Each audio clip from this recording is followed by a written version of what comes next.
pangalan. And with that, so thank you so much sa mga nag-participate sa ating laro na ito. So I think ang nanalo ay yung house parent natin from Rehoboth. Tama ba? Sorry, nakat lang ako. There was technical issues lang sa laptop. So I transferred in my phone. So yun, wait nyo na lang po yung GCash prize natin pagkatapos ng event natin. So, speaking of Miss Nina C. Garcia, let's now proceed to the highlights of our program this afternoon. So, may I call on again Miss Nina C. Garcia, the Senior Guidance Counselor of Tarlac State University, to deliver her talk.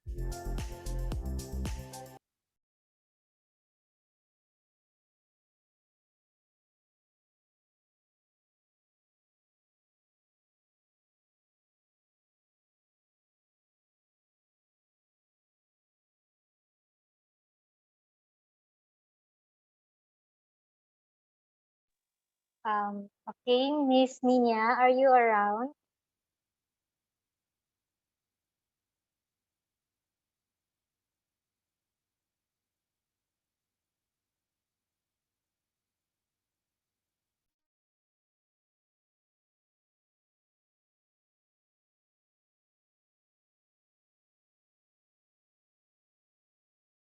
Ayan. Hello, sister. Pasensya na po. I just did answer a call. Alright.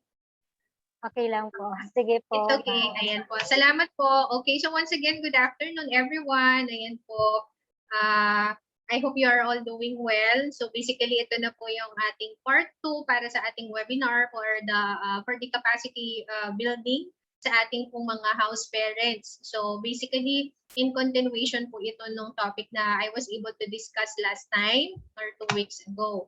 So again, I'd like to express my gratitude, of course, sa ating director na si Ma'am Amalia Toquero, and of course, Ma'am Sister Minerva and Sir Sherwin, and all the people behind, of course, of this behind this webinar for making it possible and a successful. Let's consider or i-claim na natin successful itong ating webinar this afternoon.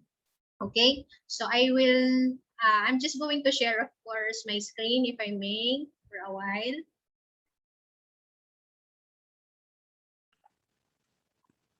Alright, so can you see it now po? yes, ma'am. Yes, very nice. Okay. So basically, this afternoon, ito po yung ating topic. So, what is that? Min-modify ko lang po siya ng a little bit. So, our participants, kasi this capacity, what is that? Capacity building webinar is intended for our house parents. So, dun sa pong first presentation natin, I was able to mention with regards to counseling. So, who's entitled, of course, in delivering the counseling service. But I did add here, all right, yung topic po ng how do we handle conversation with a child or children and with teens. And on top of that, all right, so i-add din natin siguro when it comes to the basic counseling skills, all right, the house parents can use or probably use, all right, in dealing or handling, of course, the residents or yung ating mga children or teens sa ating center. Okay. So let me now start. So yung pong mga nasa Santa Ignacia a while ago, meron pong nag-chat po, no? So I hope you're, we can, all right. So kung magkaroon man tayo ng connectivity problem, that's okay. So anyway, this one is recorded naman po. We can, you can have a recap naman po once na na-miss nyo po itong ating ongoing webinar. Okay. So our learning objectives for this afternoon are the following po. Okay, the first one is to learn ways how to handle a first conversation with a child or a teen, and to be equipped with the basic counseling skills. And I did add here that because this topic is napaka-timely po, no?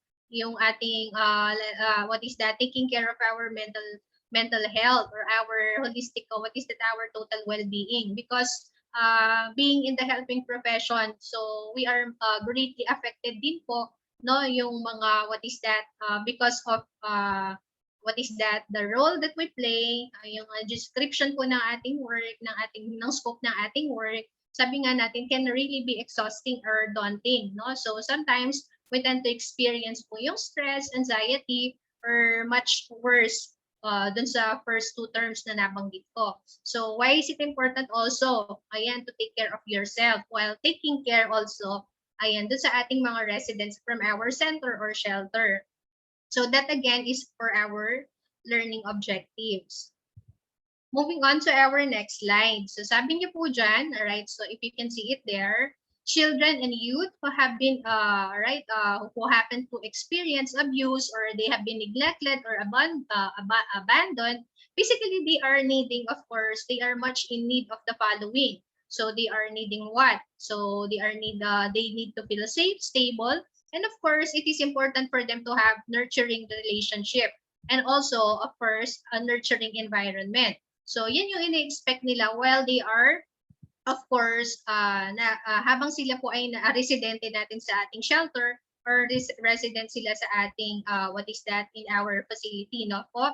Ayan, because basically, alright, having a stable and safe and nurturing environment and relationship, alright, so from their caretakers, definitely will help them recover from the trauma they happen to experience. So sabi nga natin, ang goal natin in providing our service to all these children or these teens, right, or itong mga neglected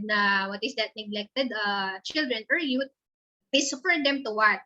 For them to, to uplift them from their previous situation. And also, at the same time, to help them recover, alright, from this kind of unpleasant experience, ayan, dun sa mga negative emotions they happen to encounter, brought by the abuse, brought by, of course, these experiences or traumatic experiences.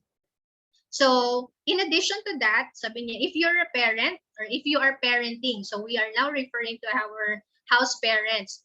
Ayan, parenting a child or youth with history of abuse and neglect, you might have, some questions about the impact and how can you help, those children heal. So, ano pa yung pwede nating maitulong, no? Aside from providing them their daily needs. So, in our first presentation 2 weeks ago, sabi natin, a house parent plays a significant role, in nurturing, of course, all these children dito sa ating center or ating shelter. So basically, we contribute to their physical development, emotional development, social development, spiritual development, and then the rest. Okay? So again, from time to time, we tend to ask ourselves, how can we help these children heal? So sabi nga po natin, no, basically, or emotionally, physically, they have been wounded. So it's difficult for them to recover kasi hindi pa sila ganun ka-equipped with those life coping skills. So definitely, kailangan natin silang i-scaffold. So meaning to say, they need, of course, an adult who is, who will make them feel they are safe, they are protected. So basically, doon tayo pumapasok or doon yung role na piniplay natin as house parent. Okay? And then also, and this one, so hearing a child talking about abuse is very difficult.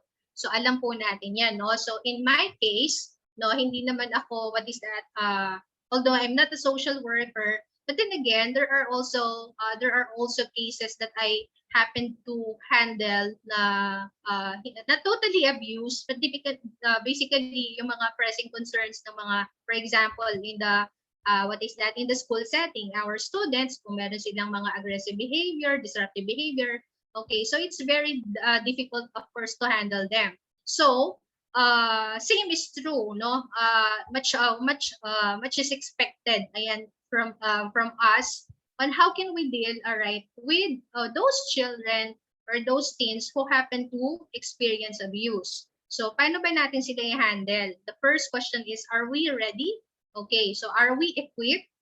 Okay, are we emotionally stable at as of the moment, no, kung i-render natin yung service natin sa kanila. So napaka-importante po nun that we have to be ready, in in helping them recover, in helping them in their total, in helping them to heal, Okay, so yan. As a house parent, alright, you may react in different ways. So, iba-iba po tayo ng personality, alright, iba-iba tayo ng attributes. In a particular situation, it is true that we react in different ways. Alright, so, it is really important, alright, that you have to be mindful of your reaction. So, kailangan din natin maging, careful, how we deal, how we handle, alright, a conversation or a counseling, a counseling, for example, with, of course, our client, with a child or a teen. So again, sabi nila, importante yung talaga na you are emotionally stable. So, let's say for example, ayan, if a child or a teen is trying to vent, of course, his or her emotion, ayan, so nagbe-vent siya sa'yo, nag-start na siyang mag-open up. So basically, yan, yung reaction natin has a great impact, alright? So if you react in a way of being disgust, or parang it seems that you don't believe them of what he or she is saying, ayan, the person, or right, the child or the teen may stop, alright, or might stop talking about it. So ang magiging tendency nun, alright, so based on your reaction, kasi you are shocked, ayan, or siguro, nagmanifest yung, emotion, like for example, anger, or parang you are doubtful, somewhat doubtful, or you may sound like hindi ka naniniwala, okay, dun sa mga sinasabi niya. Alright, so that would stop the person, alright, in opening up and of course, continuing this conversation with you. So again, kailangan maging mindful tayo dyan. So he will feel that you don't trust him pag ganun ang reaction natin. So this will prevent, of course, the person from getting help. So that is why hindi na siya, magiging resistant, or yung magre-resist na siya, alright, the next time. Okay, so the next time that you are ready, probably on the part of the client or the part of the child or the teen, medyo resistant na siya, parang difficult to handle na because of because of your reactions, no, during the time na first time yung trying to open up with you or vent his or her feelings with you. Okay, next. Okay, I'd like to share, of course, ayan, yung mga particular quotes na ito with regards to, alright, the importance of a good conversation. So it says there, ayan, so one good conversation shift the direction of change forever. So ano ba yung change na gusto nating mangyari dito sa ating mga residents? So basically, a change that will help them flourish in the future. So a change that will help them heal at magkaroon sila ng wider and of course broad perspective in life. Okay, so meaning to say, kahit ganun yung ganun yung experience nila from the past, alright, so basically that will not determine their future. So again, it's more of giving hope, right? And one way, of course, of giving hope to our to those residents is basically how we handle conversation with them. Okay? So, paano ba tayo mag-promote ng positive relationship? Alright? So, paano ba tayo mag-establish ng a relationship that is based, or ang pinaka-foundation niya is trust, there is support, there is love, and there is, you have to sound, you are caring, no? So, dapat that will come out spontaneously or naturally. Okay, that is according to Linda Lambert. And then another one, deep conversation with the right people are priceless. So it applies, no? Ayan, it applies naman din sa atin, hindi lang sa mga residents natin, but basically, ayan, sa atin because we are human, so definitely, it is so natural for us to communicate or socialize with other people.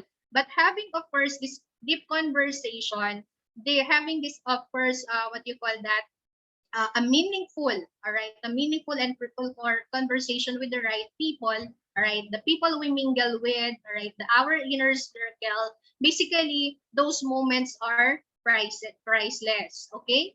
So, let's say, for example,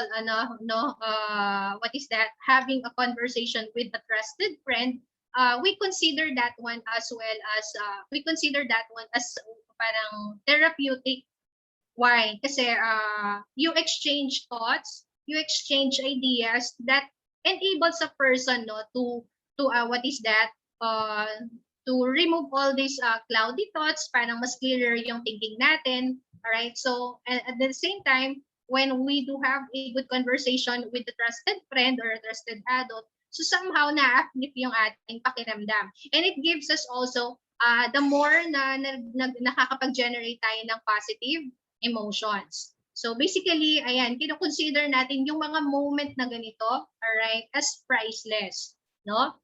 So again, sabi natin, ayan, we do not require too many people in our circle. That is true, no? So minsan mas what is that, na-appreciate natin yung kahit na kaunti lang. Ito yung mga people that we mingle with. But these are the quality people na kukonsider natin, no? Kasi basically, these are people who continuously motivates us, supports us, loves us, who accepts us genuinely or positively. Alright, so basically, ayan, nakaka-contribute sila sa ating well-being. Alright, so having a good conversation with the right people, basically these people that you can trust, ayan, para ma-consider na natin that we are so blessed if we have them.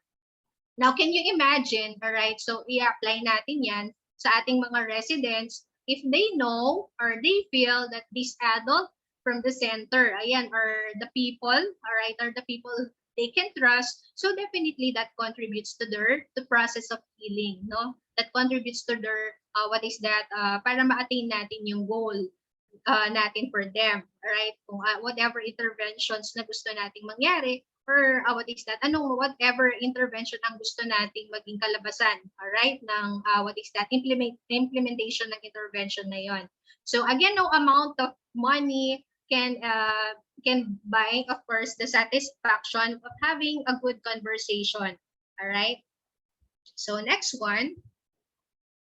So what is the alright, so this is the importance, of course, of having a deep and meaningful conversation. So bakit ba yan significant, no? Because basically, alright, so these are key to growth, development, and overall happiness. So I was able to explain that a while ago. So if you tend to have a good conversation with this person, alright, or this significant person, basically that contributes to your growth. So both professional and personal growth. And of course, that contributes to your development. Kasi kumbaga mas nagiging broad yung ating horizon, mas nagiging broad yung ating perspective in life. Alright? And all in all, and on top of that, ayan, that contributes to our overall happiness. So can you just imagine now kung ito ay with the kind of, the kind of conversation that we are able to give, alright, our residents, so it contributes to their growth, to their development, and that makes them a happier person.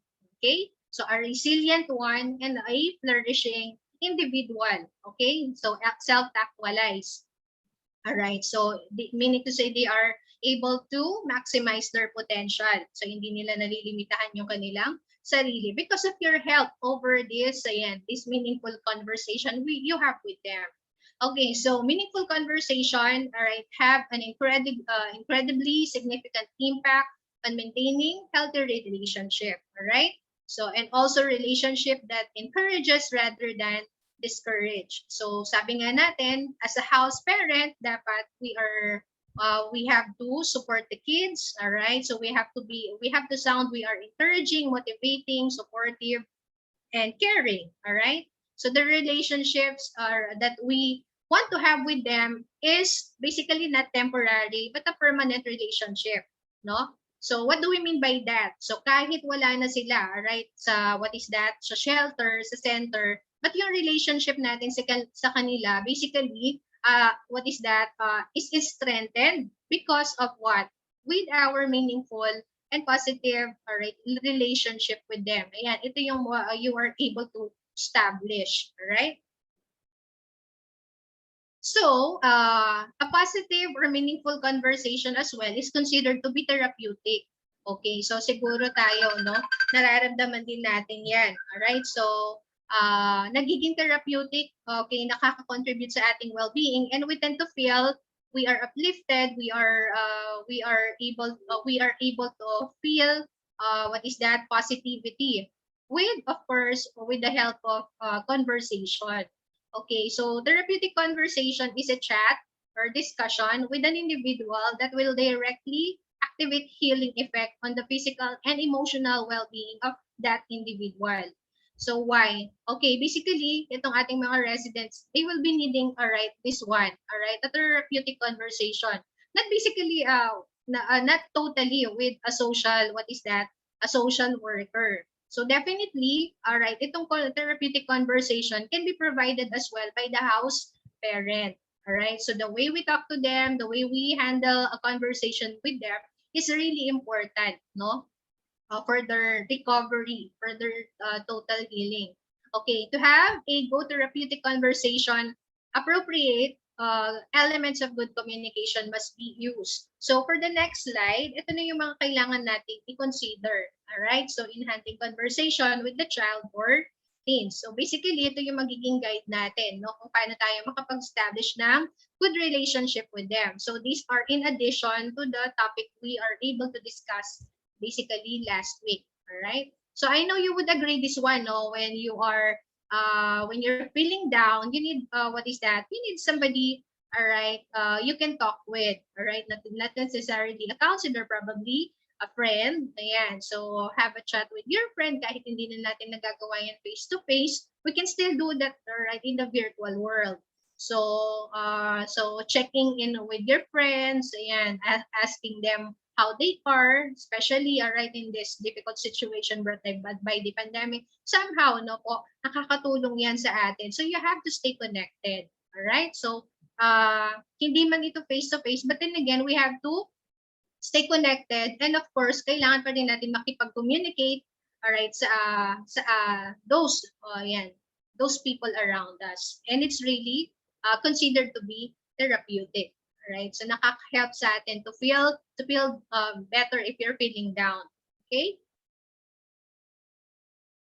So, for the next slide, all right. So eto na yung mga tips natin basically. All right. So how can we start? Ayan. A good conversation with our residents. All right. So eto na po yung mga tips. So first thing that you have to consider, ayan, to start a conversation with the residents, ayan, find a good time and place. So be mindful, all right? So where the conversation might take place. So be mindful of the time and also be mindful dun sa lugar. All right? So what do we mean by that? So proper timing, sabi nga natin, no? So proper timing is everything. So know when the right time to talk with the resident, to talk with the child, or to talk to the teen. So is it a good time? Okay, so is he or she in the mood? All right, for a conversation or for a short talk. So definitely, kailangan din natin maging sensitive when it comes to that, no? So, and also, when it comes to time, halimbawa, let's say for example, yung early in the morning, hindi naman natin mag-consider, what is that? Good time yun, no? So, parang, syempre, the person has to win his morning muna. So, dapat in good condition muna siya. And also, syempre, dapat, yung basic needs muna yung ating i-consider. So, kumain na ba? So, siguro yung conversation hindi pwede during lunch time, during dinner time. So, yung mga ganong, what is that? Alright, sabi nga natin proper timing, good timing. Alright, so know if the person, if the child or teen is in the mood, ayan, to talk with you. Alright, and also, you have to be mindful of the place. So, what do we mean by that? So, find a place, alright, a comfortable place wherein the child or the teen, alright, will feel that she is secured, she is protected, she or he is secured or protected. So, let's say for example, tama ba? So, tanungin din natin yung sarili natin, tama ba nakausapin ko siya in front of, ayan, maraming in front of the other residents? Okay, so would it be okay naman to talk to her in private? Alright, so you have to be mindful of all those. Kasi halimbawa, hindi siya magiging comfortable kapag meron tayong bring-out up the subject for a conversation na nakaharap yung ibang residents natin. So tendency hindi siya mag-open up, or tendency is that, what is that? Hindi maging genuine of first yung inyong communication. Okay, and as much as possible, alright, you have to remove distractions. Okay? So if you want to have a good conversation with your residents, all right, so you have to set aside yung time natin for television, remove distraction. Let's say, for example, yung cellphone natin, alright, i-turn off natin. So, hindi naman pwede na nakikipag-usap tayo and at the same time tayo ay may ka-chat. So, what I mean is that hindi magiging comfortable. So, yung ating resident. So, remove all distractions and as much as possible, ayan po, find time talaga. No? So, focus your undivided attention. Okay? And then, other than that, na-mention na natin to, always use the child's name. So, labeling them, addressing them, dapat addressing them properly. So, is our way of showing that we respect them. We respect them as an individual. Okay, so use the child's name once you want, once you want his or her attention. So, let's say, Anna, may I talk to you for a minute? O if you are not busy later this afternoon, Jerome, okay lang ba meron na ikaw ay makausap, even for a short time, etc. So, that is really important, okay? So, kumbaga, ina-acknowledge natin of course yung what we call that, ayan, ito nga, respect. So, kahit meron siyang disability, alright, so niremind ko kayo last time when during our presentation, so kung meron siyang disability, etc., we should not address them that way. So, nakaka-humiliate kasi, alright? So, think about how you are going to introduce the subject. So, paano nga ba? So, minsan mahirap yan, no? Kung paano ko sisimulan? Paano ko sasabihin? Okay, so paano nga ba yung tamang paraan? Paano tayo mag-introduce, alright, ng subject, alright, o yung concern natin? Okay, so let's say for example, this resident, okay, so halimbawa na lang, gamitin natin yung pangalan na Jerome. So si Jerome is having hard time mingling with other residents. Okay, so this is his first time o yung first name niya or yung first week niya sa shelter or sa center, he's really having hard time mingling with. So ang tendency, he tends to isolate or mas gusto niyang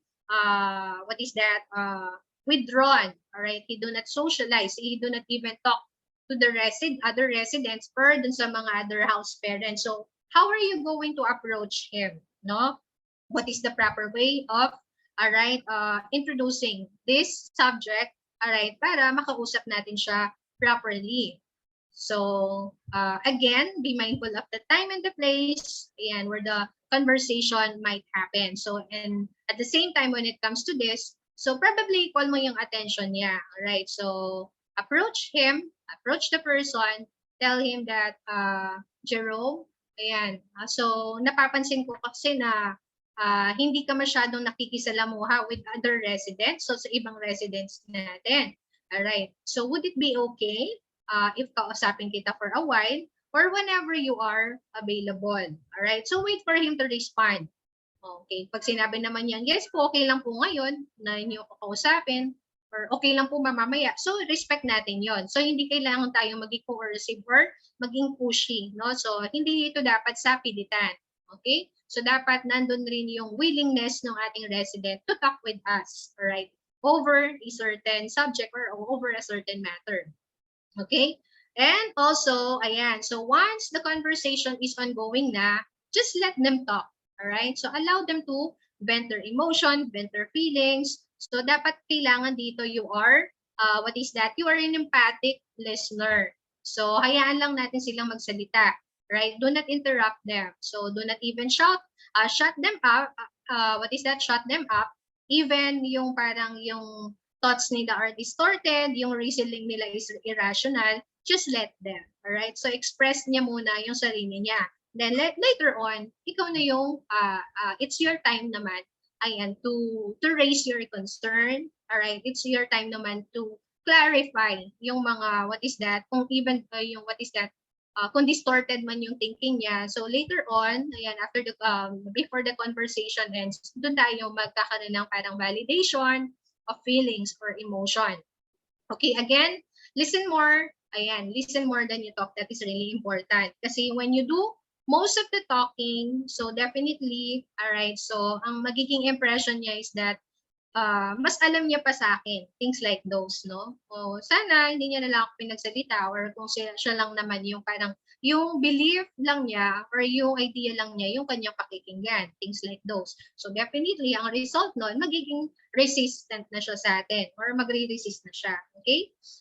And also, it is important that you have to be loving, right? You have to sound loving, and you have to sound you are protective by saying how. All right? So by saying it's okay if you're feeling that way. I know you're having hard time. Okay, so we can assure you that all our house parents, together with the social worker at the center, is very much willing to listen to you, whatever you're feeling right now. So if you're having difficulty, ayan, so maging open ka lang sa amin. Okay? So you have to sound loving and supportive. That's how you start, of course, the conversation. So I hope etong mga steps natin, makonsider natin, no? Okay, now, being available to talk, that is really important. Okay, as a house parent, or sabi nga ni Ma'am kanina, we can apply all this dun sa mga talagang anak natin, no? So siguro yung in promoting positive discipline sa ating mga children, all right? So being available to talk is really important. So children are very immediate, especially when it comes to their feelings, emotions, and worries. So kapag kinukulit ka na ng sobra, that's when the time that you have to stop what you're doing and give your child or give the child, your resident, an attention. So bakit probably kasi immediate yung concern, all right? So probably this needs what? Responsive, or you have to be responsive, ika nga. So stop what you're doing. So when the child wants to talk, ayan, do your best to make yourself available.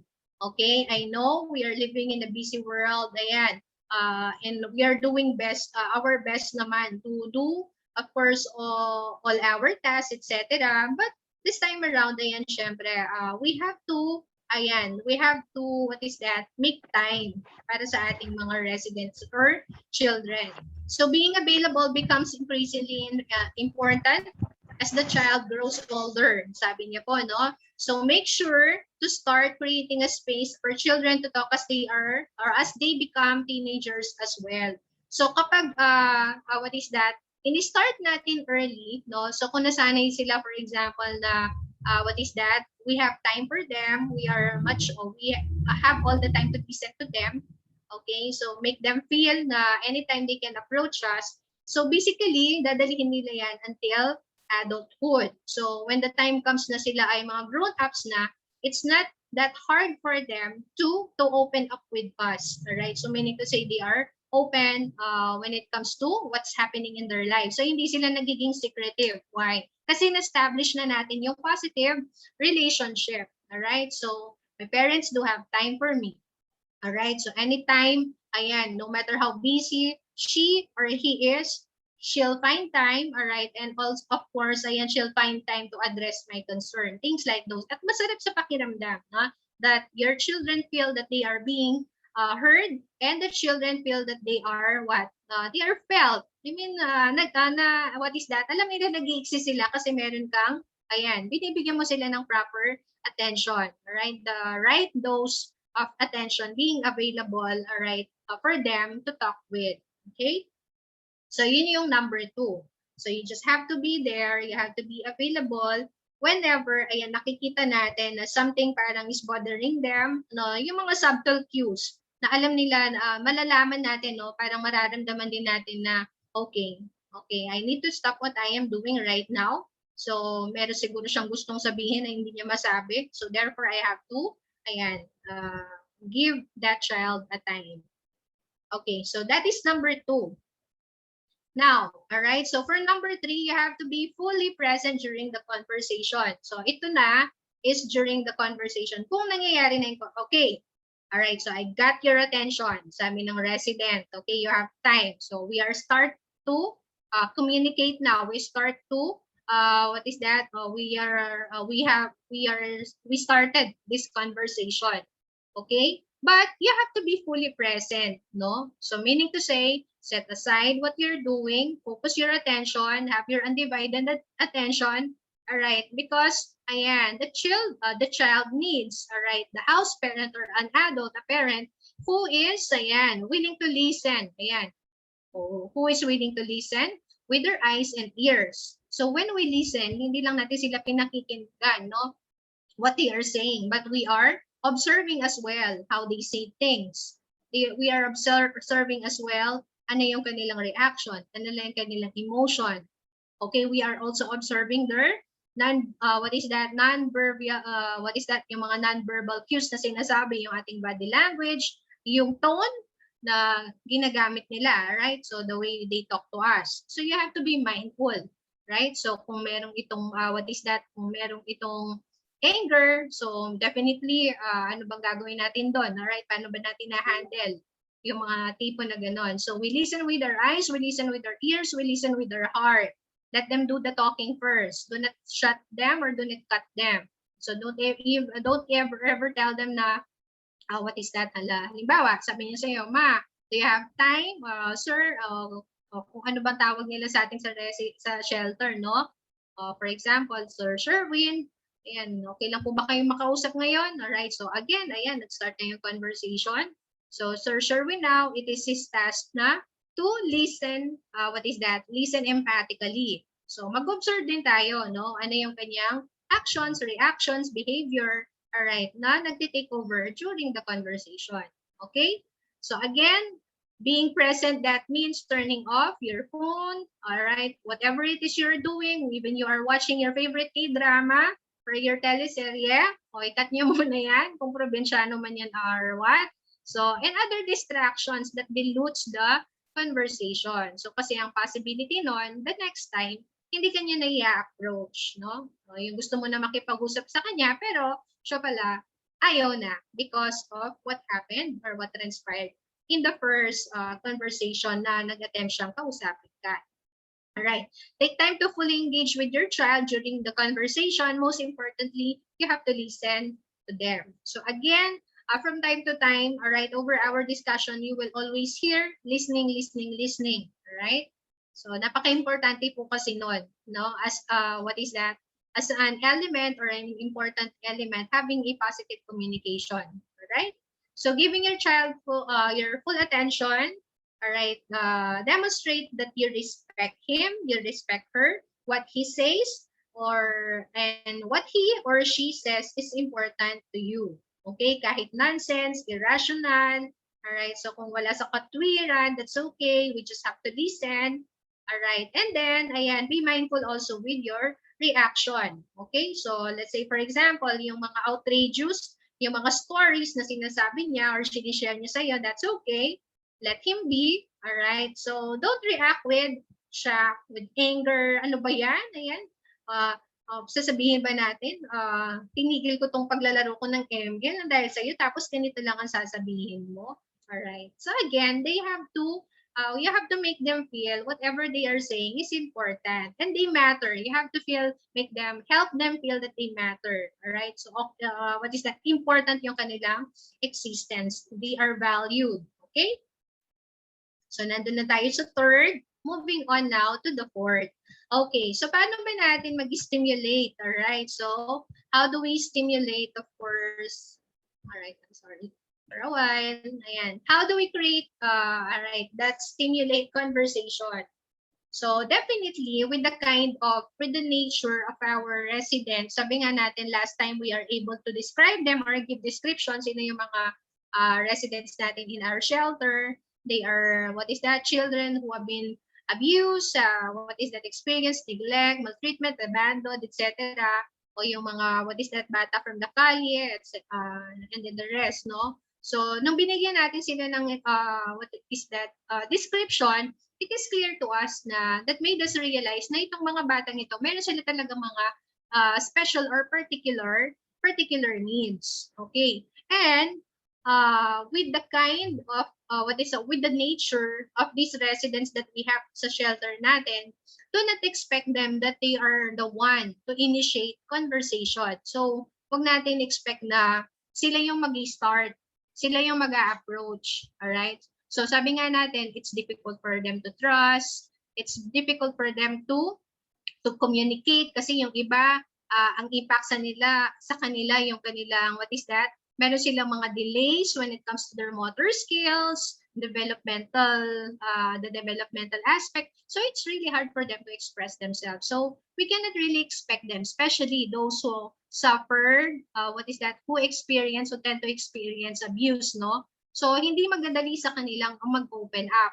Kasi while I was attending, of course, a training when it comes to child protection, no? So when I was still in DepEd, so we are parang na-educate kami dito sa child protection policy. So I understand now the reason why they don't easily open up is because the time that you ask, how did it happen? What really happened? No? So ano ba talaga nangyari? Paano nangyari yung abuse, etc.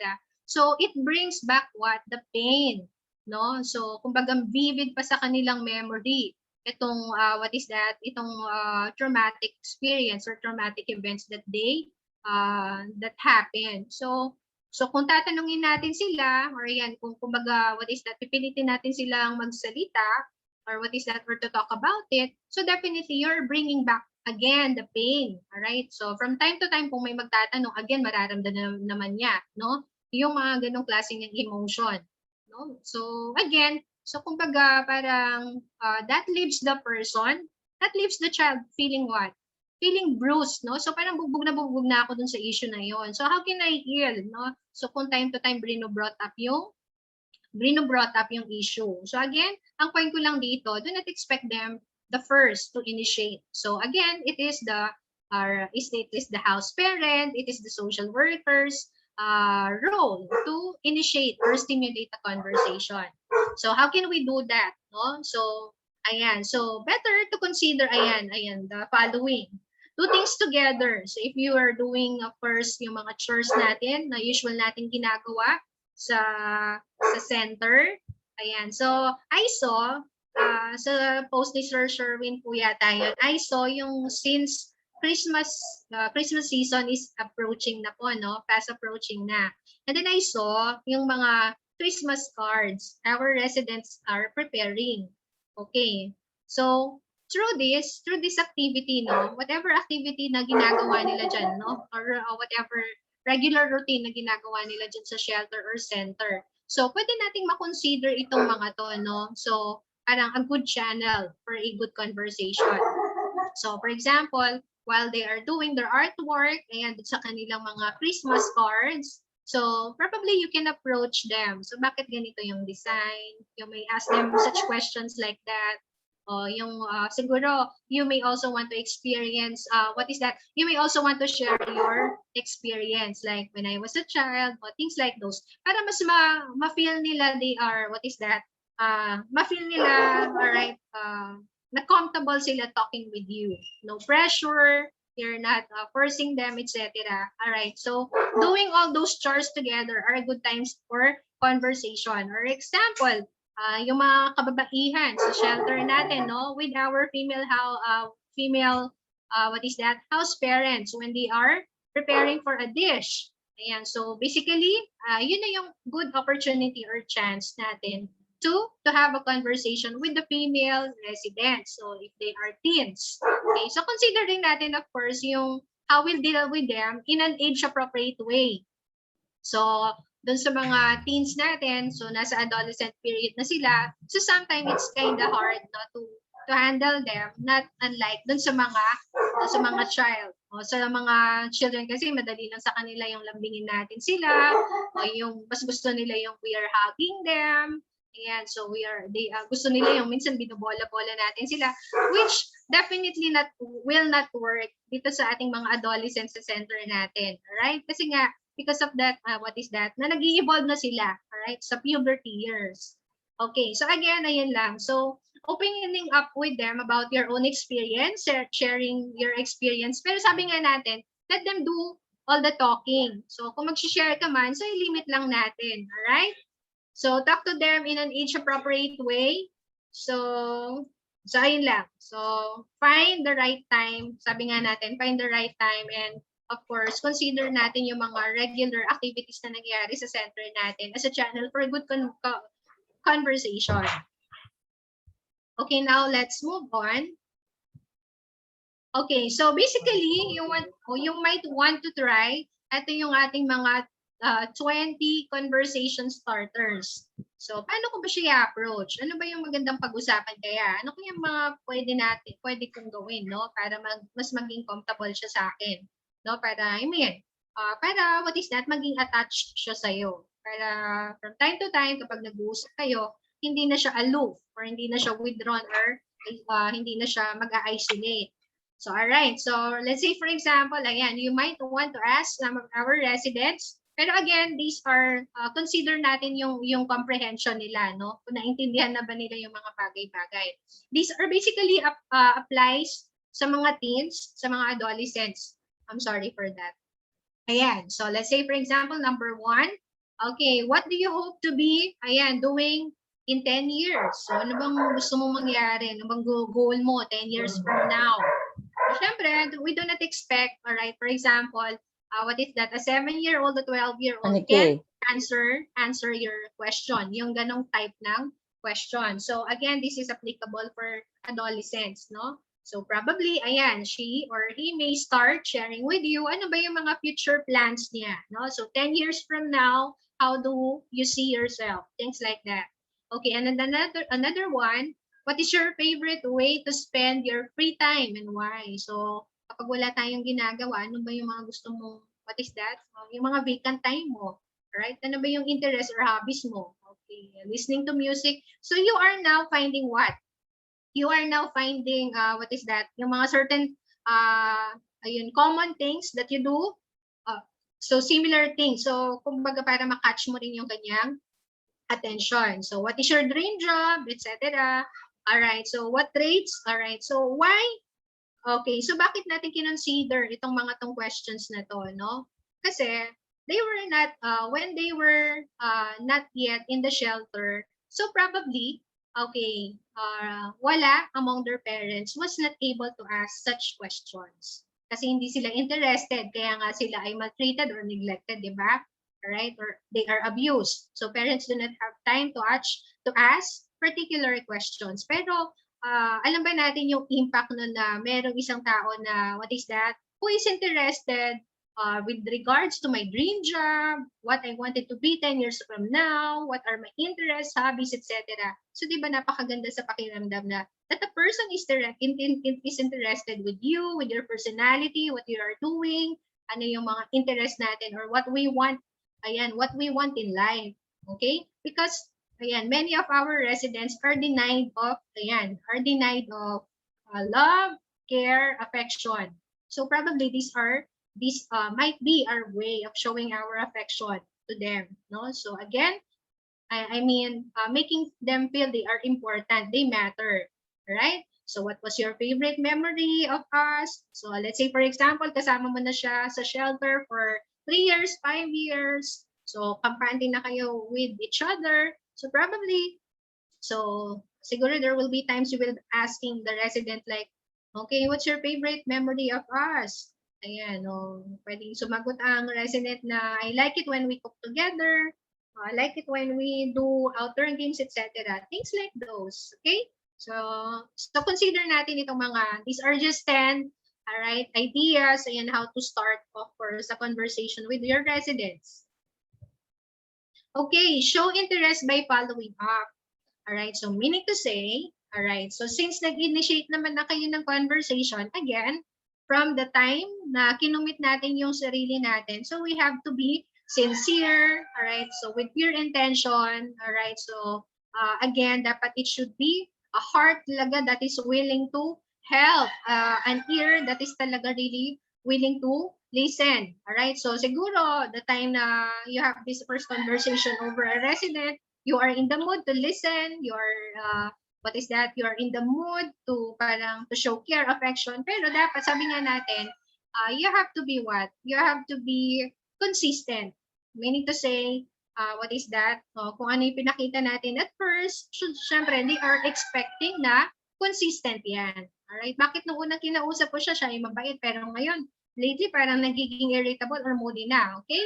So, tawag dito, again, so you have to remember that children, all right, or children teens are very observant of our actions, of our behaviors as well. Okay? So, alright. So, after the conversation, try to follow up. Sabi natin na example natin kanina with Jerome, having difficulty mingling with other children or other residents sa ating shelter or center. So, follow up natin. So, how are you now? Nahihirapan ka pa ba? So, sino yung madalas mo nang nakakasama? Like, I mean, ayan. So, meaning to say that that person, alright, that resident will, will feel that you are interested with him or her, no? So, hindi lang parang nung kinamusta mo siya is, no, kumbaga, pakitang tao lang or what. So, I mean, kailangan dito ay you have to be genuine, right? So, kailangan i-follow up din natin. Okay? So, like, let's say for example, yung mga residents natin nag-aaral, nahihirapan silang mag-catch up sa kanilang studies. So, the time na kinausap mo siya, siguro probably nakapag-share ka ng, oh, this is the best way to do. O siguro, kailangan magkaroon ka ng time management. So, after that, siguro after a week or after the exam, kung nag-transpire na yung exam, ask the resident, ask him or her, how did it go? So, pero syempre, ano na rin, careful din tayo, huwag tayo masyadong direct na, oh, did you get a passing score? Or bumagsak ka ba? O yan, kailangan din naman natin na parang, yung tama, the right word to say it. Alright, so how did it go? So, kumusta yung exam? Okay, so halimbawa, siya ay bumagsak, so ano yung tamang sasabihin natin? You know what, that's okay, first try. Alright, so ito pa lang naman yung una, meron ka pa naman chance makabawi sa iba. So again, that sounds motivating. Alright, so it inspires, no, the person. Alright. So again, by following up, this not only shows that the child, you are interested on his or her interest, but also you actually listen when you are talking with them. So napaka-importante po nito na i-highlight natin. So meaning to say, when you do follow up, meaning to say, nung unang kayong nag-usap, nung first session ng conversation ninyo, you are really listening. Ano ba talaga yung issue? What is the real problem? Okay, the time na nag-follow up, that makes that person realize na, wow, nakikinig pala siya, no? Alright, kasi mamaya sabihin niya, nung kinausap ko siya yung nagsa-cellphone, nakatuon ng attention niya sa TV. So probably, hindi naman talaga niya naintindihan kung ano yung gusto kong, gusto kong i-convey or etc. Alright, pero through follow-up, that makes the person realize that you are really listening to him or her. So that is really important. Okay, showing interest and listening while communication or communicating with child or the teen will encourage conversation that helps them avoid one-word answer. So meaning to say dahil kampante na sila sa'yo, you are able to establish rapport, you are able to connect with them na, alright? So, meaning to say, yung positive communication nag-exist na between you and of course the resident. So, madali na lang siya noon na makipag-usap sa'yo. Hindi na siya aloof, no? So, hindi na siya, in short, comfortable na siya talking with you, alright? Kung whatever subject is that you, gusto mong i-brought up. Okay, now let's move on. Alright, so this is important also. I've learned this one also from our training sa child protection policy po, no? So don't force a child to talk, okay? Especially with the kind of children that we have sa ating shelter or center. Ayan, so with traumatic experiences, basically we cannot really force them to talk, okay?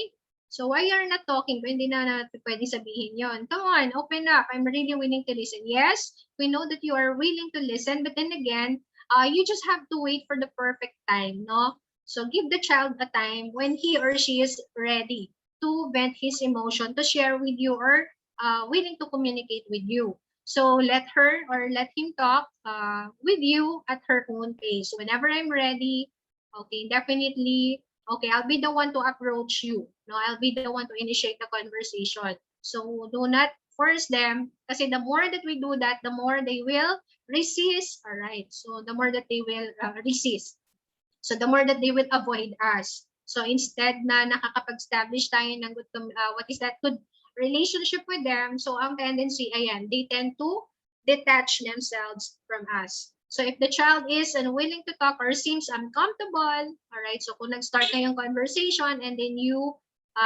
seem to notice na parang she or he is not feeling comfortable, all right, talking about these things, talking about this certain matter. So we do not try to pressure them, no? So hindi natin sila pwedeng pwersahin, okay? So if the child seems uncomfortable when talking about certain specific things, don't press him or her for details. So wag natin silang i-squeeze, no? Sabi nga natin, lalo na if this is an issue when it comes to abuse, physical, verbal, emotional, or this is a kind of maltreatment that they experience. So the reason why they are not resisting, the main reason why they are resisting is probably kasi whenever they talk about the things, so again, nagpa-flashback yung nangyari. So inuulit natin yan, ang abuse na nangyari, alright, or nag-transpired na. Okay? So, doon natin makikita doon sa kanyang reactions, sa kanyang behavior na parang minsan siguro magtatakip ng tenga yan, ayaw niyang pag-usapan. So, you have to be mindful of all of those. Okay? So, yan. Okay, so this one naman, when it comes to, to a resident or to a child who happens to experience naman physical abuse. Alright, so we cannot force a child or a teen to show injuries. O, tingnan ko nga. Or mga yan.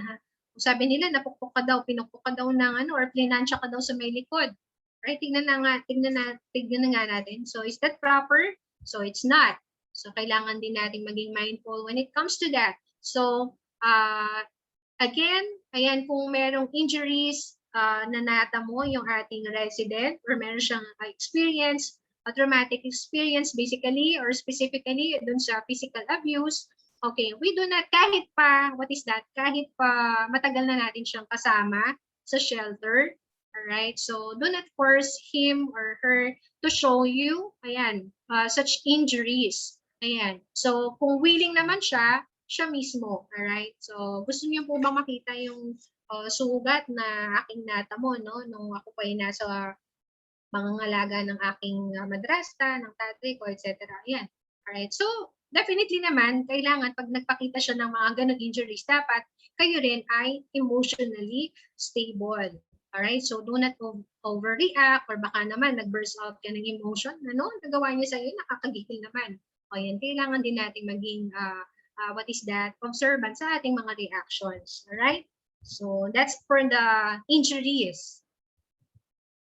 Okay, so this one, do not interview the child. Okay, why is that? No, it is not the responsibility or it is not the role of the house parent, to interview, to do an assessment, alright? Kasi merong particular na authority na gagawa dyan, no? So again, kung ang bata ay, victim of abuse, maltreatment, the assessment, alright, and of course, the recommendation for proper intervention, meron tayong proper authority. Like for example, our social worker sa ating shelter is the best person, no, to do that or to handle yung mga ganong klase to handle the case. So again, yung ating mga house parent, the purpose of your conversation is to make the child, alright, feel safe, protected, and build connection, establish interest. Alright, so the time na hindi nila siya sa center natin, the time we accommodate them as a house parent, so the best way that we can do is to make them feel they are safe. No? So just like the other resident, dito we can provide you with the basic needs. Dito no one can harm you, things like those, para mas maging comfortable at maramdaman nila sila ay ligtas at nasa tamang pangangalaga, no? So again, do not interrogate our house parents, no? Careful din ho tayo dyan. So as much as possible, we do not interview them. How did it happen? When did it happen? Sinong may gawa niyan? Bakit niyo ginawa? Alright, so bawal po yun. Alright, so kasi trabaho po ng ating social worker, a counselor, or, so siguro a psychologist, psychiatrist, depende po dun sa case na meron yung ating resident. Okay, with the kind of case na meron po yung ating mga children na kinikater sa center. So again, Alright, this can be confusing because if we do that, no, we tend to interview them. This can be confusing on their part. Okay, the child, she might or he might shut down. So basically, alright, hindi kanya na gustong kausap pag ginawa mo yan. Ang kulit naman, parang makukulitan siya sa'yo, no? Parang over and over kasi what is that? Tanong lang tayo ng tanong. So kumbaga hindi tayo sensitive on what will the child feel, alright? If we tend to or if we happen to ask them, mga ganong klase ng questions. Alright? So for the next one, okay, let's move on to our next slide. Ayan. So, you have to be honest with the child. So sabi nga natin, no, as much as possible, no, always follow yung principle of being honest. Be honest with the child. Let the child know what you are doing, what you are going to do. The reason why you're talking to him. Okay, so pwede natin i-justify na the reason I wanted to talk to you because I really care. I'm really worried, no? Kasi pansin ko, hindi ka na masyadong nakikisalamuha. Pansin ko, lagi kang nasa isang tabi lang, tahimik lang, or kaya the other way around. Pansin ko, lagi kang nakikipag-away, or pansin ko, meron kang laging aggression or aggressive ka palagi, no? Lagi kang may nakakaaway. So, yung reason mo, ano yung intention mo, why you want to have this conversation with that child or with that person. Okay, be honest what you can do for him or her. Alright, so while you are at the center, ayan, responsibility ng mga house parent to what? To provide the needs, take care of you, be your second parent. Ayan, so at least na understood nila na while they are at the welfare, of course, of their house parents, they are loved, they are secure, they are protected. And it is important that we do not promise them anything, no? So, wag natin silang bigyan ng false hope. Alright, like for example, alright, kagaya ng ibang bata, you will get better, no? So, kagaya ng ibang bata, magiging okay ka din. So, don't give them those false hope. Kasi consider natin yung individuality nila. So, again, sabi natin, every person, meron siyang different kinds of coping skills. No two persons are exactly alike. So, kung mas naging madali para sa ibang bata mag-recover, mag-heal, it may not apply, no? Okay, with the rest of the children that we cater in our center. So, we should not promise them that. Okay, so sasabihin ba natin, after mo dito sa center, we promise you a good future, magiging maayos ang buhay mo? No, definitely hindi, no? So, ang sasabihin, ang safe to say, okay, we are doing our best that we can, all right, to provide the needs of the children. All right, so the house parents with the social workers, with our staff and the personnel sa ating shelter or ating certain, they are really working hand in hand. Okay, para mapangalagaan natin, of course, all these children. Right? So meron kayong kanya-kanyang experiences, traumatic experiences, but again, with the best way that we can, with the help of other people, all right, from different what is that, agencies, etc. Ayan. So kumbaga, it's just an assurance or giving them assurance they are protected and they are safe while nasa welfare natin sila. Okay? So again, you have to be supportive. Let the child, let him or her know that you believe him. Alright, so kahit minsan yung parang merong mga add-ups na sa stories, sabi nga natin, just let him talk. It's, what is that? In psychology, we call that healthy catharsis, no? If he is mad, if the person is angry, let him, let those emotions comes out. Kasi after this comes out, alright, that makes the person feel they are relieved. No? Kasi hindi natin sinuppress, hindi natin pinigilan yung emotion na yon.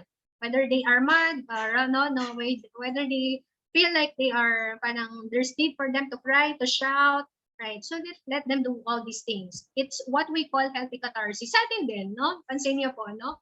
The more that we suppress emotion, the time na na-reach na natin yung end line, so bigla na lang tayong magbe-burst out dyan, no? Para tayong bulkan na parang sasabog, at sakit-sakit sa dibdib, no? Pag yun ay hindi natin na-overcome, so meron yung great impact sa ating physiological and also our psychological well-being. Okay, so for a while lang po, ako lang po ay mag-charge. Ayan, dahil meron na po akong notif dito that my battery is running low. Okay. So for a while lang po.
So sorry for that po, no? So I'm back.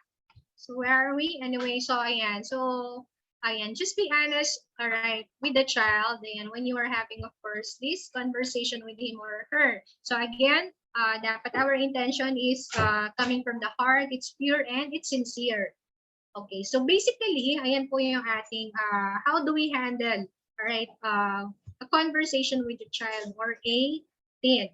So with all those tips na, all right, so with all those tips na na-share natin sa inyo, so hopefully, no, you can also apply them with our residents or with our own children. All right, so wala namang pong masama kung itong mga tips na ito ay i-consider natin. We'll never know, no, kung ano po yung pwede niyang, what is that, kung ano yung po yung pagiging impact niya, no, possible impact niya. Will it strengthen your relationship with your resident, your child? Alright, so kung baga consider natin yung ano, all the possibilities and let's be open dun sa mga opportunities na ito. Okay, for the next one, ayan, so let's move on na po dun sa counseling. Alright, so okay. So, counseling na po tayo. So, again, we are talking about here, alright, yung pong tinatawag nating therapeutic conversation na na-mention natin sa ating mga first slide. So, therapeutic conversation, natapos na natin yung una, that is what? Alright, how do we handle conversation with a child or teen? With all those, ayan, with all those tips that we are able to share a while ago. Now, another therapeutic conversation that we can, right, we can consider as an intervention for the healing recovery of our residents and also our with all those children, right, sa ating center is what we call counseling. Okay, so yung first presentation po natin is really intended for the house parents. Ayan, ito pong counseling, all right, so as I do understand po, no, in the what is that, guidance and counseling profession, merong restriction yung mga pwedeng mag-facilitate ng counseling, individual man yan or group, okay?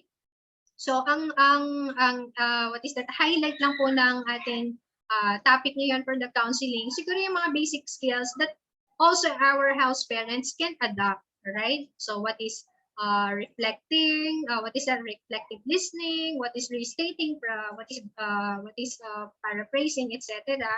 Okay, the principle of confidentiality. So yung may share natin somehow that you can apply. Pero again, if they may agree with me with other social workers po na nandito sa ating group, no? So alam natin na merong limitation, all right? When it comes to facilitating this kind of service to our residents, okay? Which is counseling. Again, pre-counseling is also considered as a therapeutic conversation, okay? So basically, it is what? It is a relationship, okay, that is built on trust, relationship that is built on positive rapport, right, genuineness, all right, and also following the principles of empathy, confidentiality, and the like, all right? So when we say counseling, it involves listening. It is about supporting a child, all right, and empowering him or her to find her own solution. So again, the point here, all right, so even our house parents, no, can consider this one na when it comes to counseling, we are not responsible for solving the problems of our clients. So we are not there. It's not our function. It's not our role to give them advice. So counseling is not advice giving. So let me just make that clear, no? Pero what does counseling provides for a child, no? What does counseling contributes to a person? So counseling promotes a what? A safe space to be heard, because ayan, sabi nga natin, in the principle of counseling, it should be what?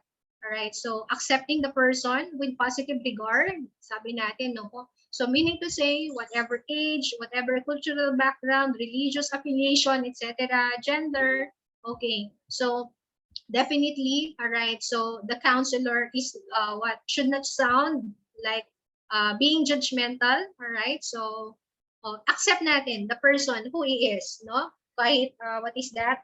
Kahit pa sabihin natin irrational yung thoughts niya, or nagmi-misbehave siya, meron siya aggressive behavior, etc.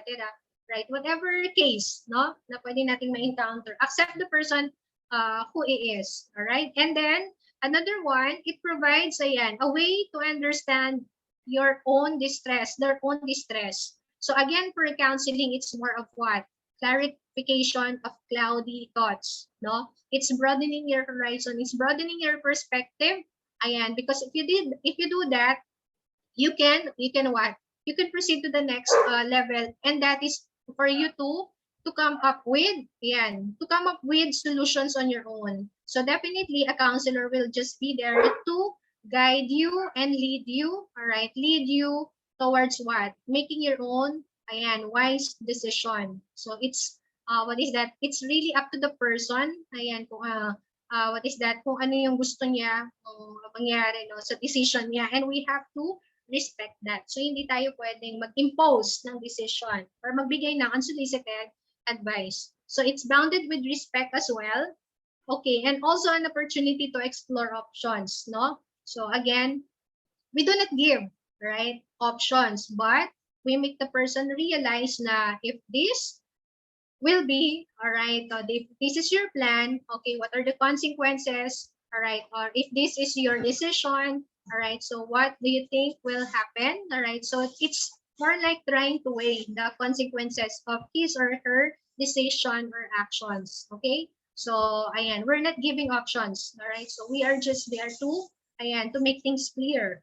Okay, and then syempre we provide support, and again for counseling, it offers safe space and empathic ear while providing tools to bring about changes when it comes to their thoughts, feelings, and their behaviors. It is considered to be, counseling is considered to be what? A talk therapy. Okay, kasi sabi ko nga po kanina, limited lang ang pwedeng mag-facilitate ng counseling kasi dapat you have, of course, you are equipped with the skills, and also dapat at least alam natin yon yung mga basic what is that, what are the approaches, all right, when it comes to counseling, kasi marami po yan. Kung ang i-implement natin is client-centered, person-centered, etc. Are we going to implement, like for example, yung tinatawag nating cognitive behavioral, and all of these things, no, na yung mga house parents natin, wala silang background when it comes to that.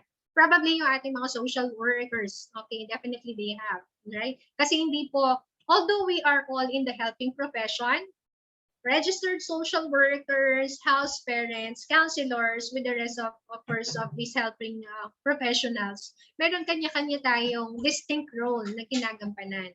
But somehow, I could say, yung mga roles natin are interconnected with one another. So again, ang pinoprovide natin is, what is that?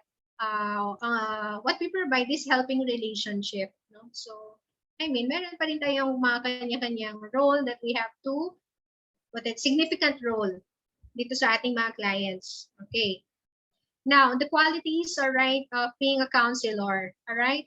So, qualities na hindi ko sinabi, hindi ko na ini-include dito that you have to be a registered, what is that, social worker or registered guidance counselor. Dapat meron kang license that you have with you, etc. Ito yung mga qualities na in-indicate ko lang that somehow na pwede ring ma-adapt ng ating mga house parents. Okay? Again, kasi ang capacity building natin is intended for the house parents and for them to realize as well ano yung importance ng mga ito, no? So, keeping confidentiality or pagtataning ng confidential, sabi nga natin, no? This is really important.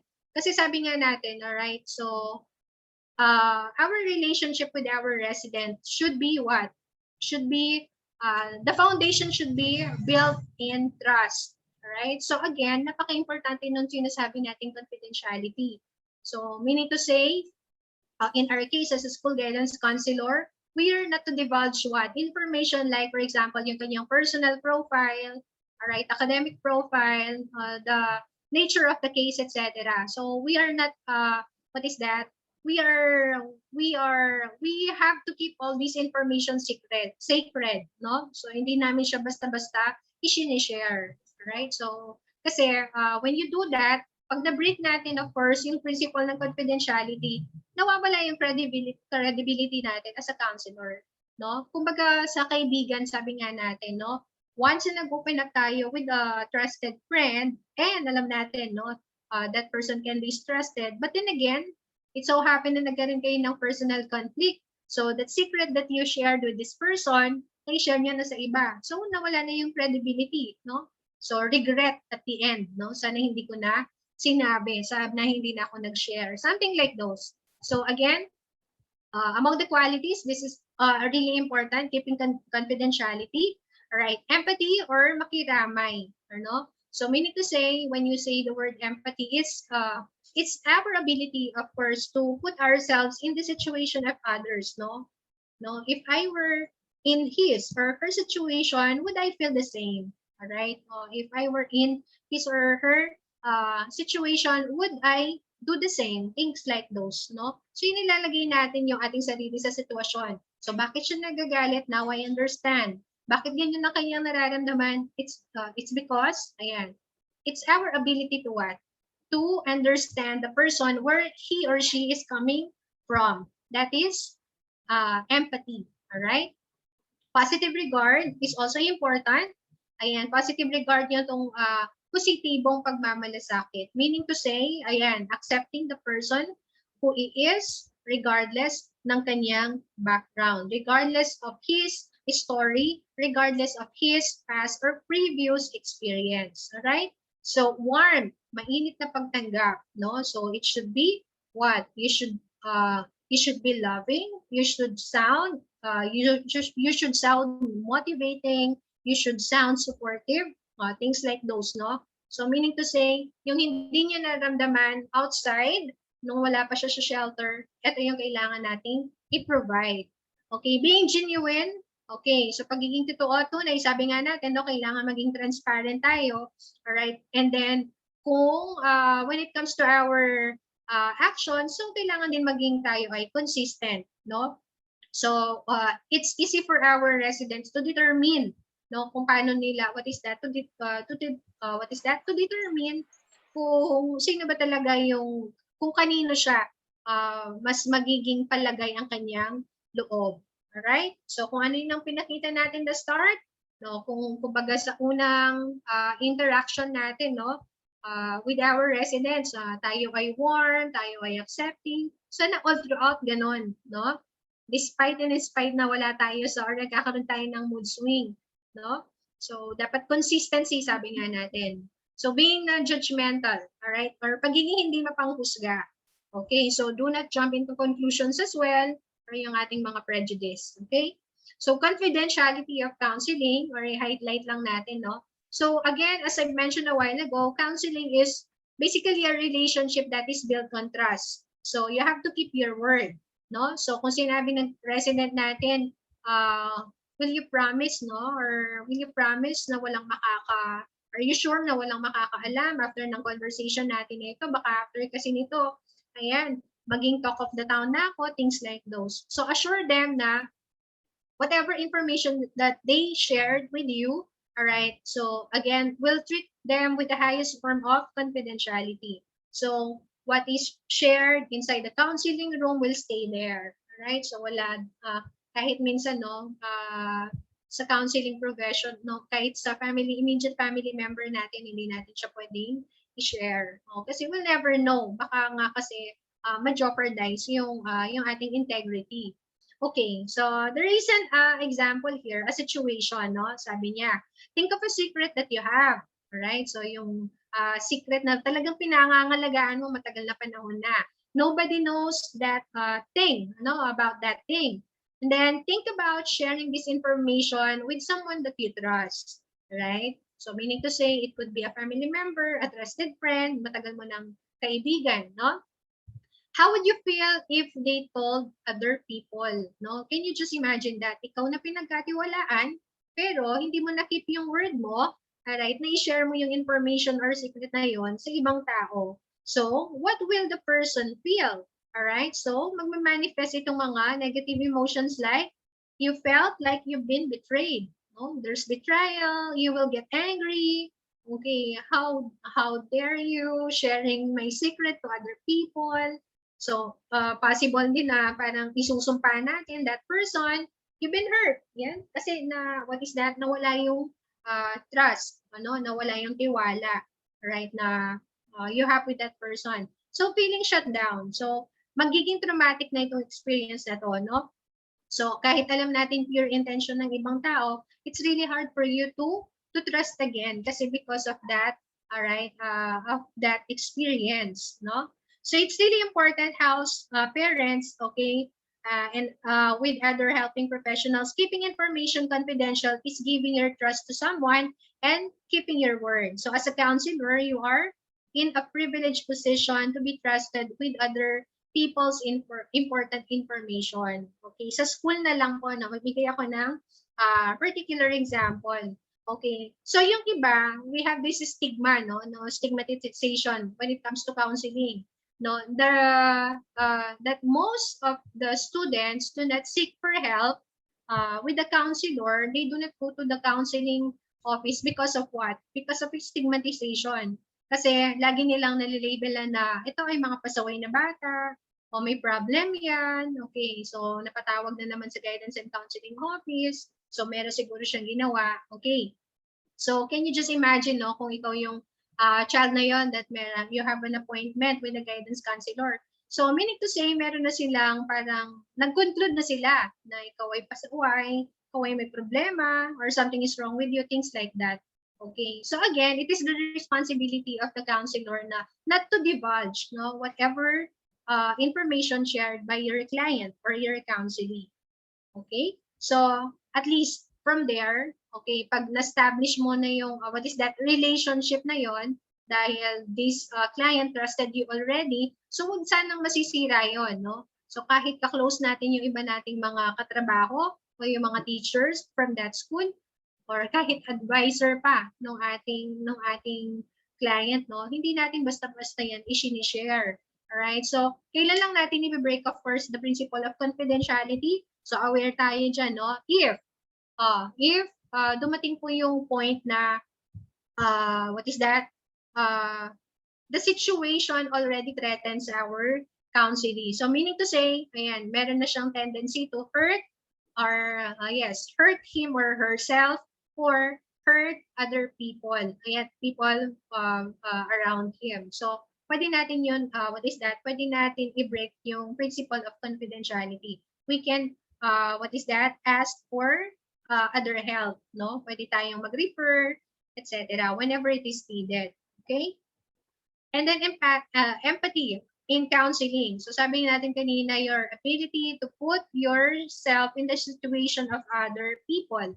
So putting yourself in someone else's shoes, that is really important for us to understand where they're coming from, why ganun ang view nila sa kanilang life, ganun ang kanilang behavior, bakit ganun ang nagmamanifest ng emotion, no? So again, it's being empathic, right? So showing that you understand the person, experiences, behaviors, and feelings. So way to show empathy, you have to be open-minded. All right, set aside your beliefs. All right. So set aside your opinions, your values, and attitude. Again, this is not about you. This is about your counselee or your client. This is about your residents. All right. And then another way is you have to be committed. No.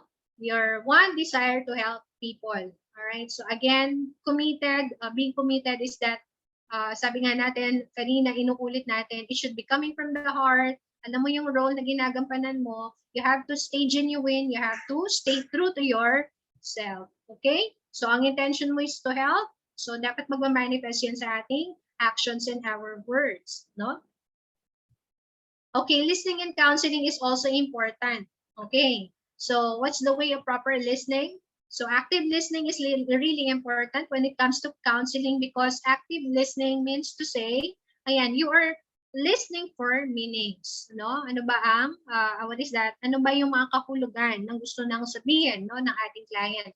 So as a listener, ayan, you should say a little but conveys empathy, acceptance, and genuineness. Kagaya kanina, nung ang topic natin is handling conversation, sabi natin, you have to say a little, all right? So, the client, all right, the counseling should do more of the talking, all right? So, ikaw, ang pinaka-role mo is for you to listen, all right? For example, sa ating, as an individual, kapag tayo ay, when we are feeling down, kapag tayo ay may nararanasang stress problem, right? So definitely, minsan, gusto natin na somebody ay merong, merong person who's willing to listen to us, no? So a person who will not judge us, okay? Actually, pag nag-share tayo ng problem, we are not really looking for solution eh. We are not really looking or soliciting for advice. Ang gusto lang natin, somebody is very much willing to listen, and a person who is not, or a person who is willing to listen to us, and that person will not judge us. So that is empathic listening. And when we do that, no, if the person is empathic listener, yung wala siyang ito yung gagawin mo, hindi siya dictator, no, hindi kanya pinupuwersa na gawin yung mga bagay na against your will naman, meaning to say, that person is really an empathic listener. And masarap sa pakiramdam kapag meron tayong mga friends, ayan, na ganyan, no? Yung ganyan yung trait, ganyan yung kanilang character. Okay? So again, what's more for empathic listening? It involves, ayan, how words are being said. So, be mindful how the words are being delivered. Ayan, what is yung manner of delivery nung mga words coming out from our client. So yung tone of voice, so kung medyo may ngit-ngit or high pitch, so meaning to say that portrays anger, all right? So that portrays also irritability, okay? And also, ayan, words being used to describe the experience, right? O halimbawa, I'm really hopeless, I really wanted to die, no? I hate them all. Ayan. So words to describe the experience, the person, and the situation. So kailangan din natin. So alamin natin, dig deeper. Why is he feeling that way? Bakit ganun ang kanyang tingin? Or ganun niyang pagkakadescribe sa kanyang mga magulang? Things like those, no? So, ayan, consider din natin yung ating mga, yung body language ng ating counseling. What shows on their face, no? Are they, when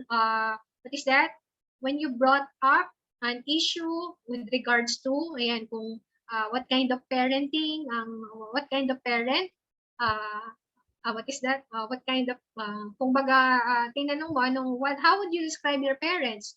What shows on their face? No, so is it is it a sign of emotion that they are glad? Is it a sign of emotion that they are disgust? All right, is it a sign that they are angry, or things like those? Okay, that's for empathic listening. Okay, so ito very easy. Ayan, siguro guide lang to for asking questions, no po? So basically, there are two types of questions in counseling. We have the open and also the closed questions. Now, for open questions, ito na po yung questions that cannot be answered in few words like yes or no, no? So it needs further elaboration. So meaning to say, allowing the person to explain, allowing the person to express his view or feelings, no? So meaning to say, hindi to answerable by lang ng yes or no. Okay, but then again, so it's more of what? Parang narrative way. Parang narrative yung ating pagsagot. So typically, questions begin with what, why, how, or could. Let's say, for example, why are you feeling that way? Can you tell me more about it? Why you're feeling sad right now? Why are you feeling down? So again, ayan, inaalaw na natin mag-vent ng emotions or feelings yung ating counseling. So these type of questions are basically good for starting the information or keeping the client talking. No? So again, let him talk or let him do more of the talking. Now, on the other way around, pag sinabi naman natin close questions, these are questions that can be answered with a minimal response like yes or no. Okay, so are you on the 4th grade? Yes. Okay, are you living with your parents now? Yes, no. Things like those lang. Okay, the importance or essence naman ng ating close questions, these are good for getting necessary information. No? Let's say, for example, knowing to or you're trying to dig up information with regards to personal background. Are you a Catholic? All right. So what grade are you now? Grade, mga napaka-minimal yung responses. Not unlike dun sa, what is that? Not unlike dun sa open questions. And most of the time, when it comes to counseling, all right, so eto, ang madalas natin kine-consider yung ating open questions. For us to dig more information, for us to, what? To understand better the client or the counselee. Okay, now in counseling, all right, in this form of talk therapy, reflecting skills is also important, no? So in reflecting skills, it's really important to have these skills, or you have to possess, or you have to be equipped with reflecting skills. It is as if, ayan, you act like a mirror. It is really important in building rapport, clarification, all right, so getting all the details, information, and for verification.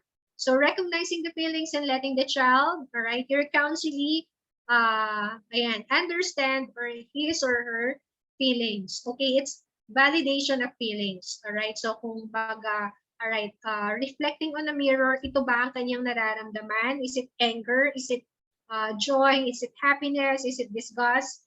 All right. So again, reflecting feelings, focus on the feelings, not on the details of what is being said. Okay, so basically, ang pinaka-goal ng reflecting skills, your goal is to understand what the person is experiencing and to communicate kayam with you. All right, so what is that? It's making you feel that you understand the person.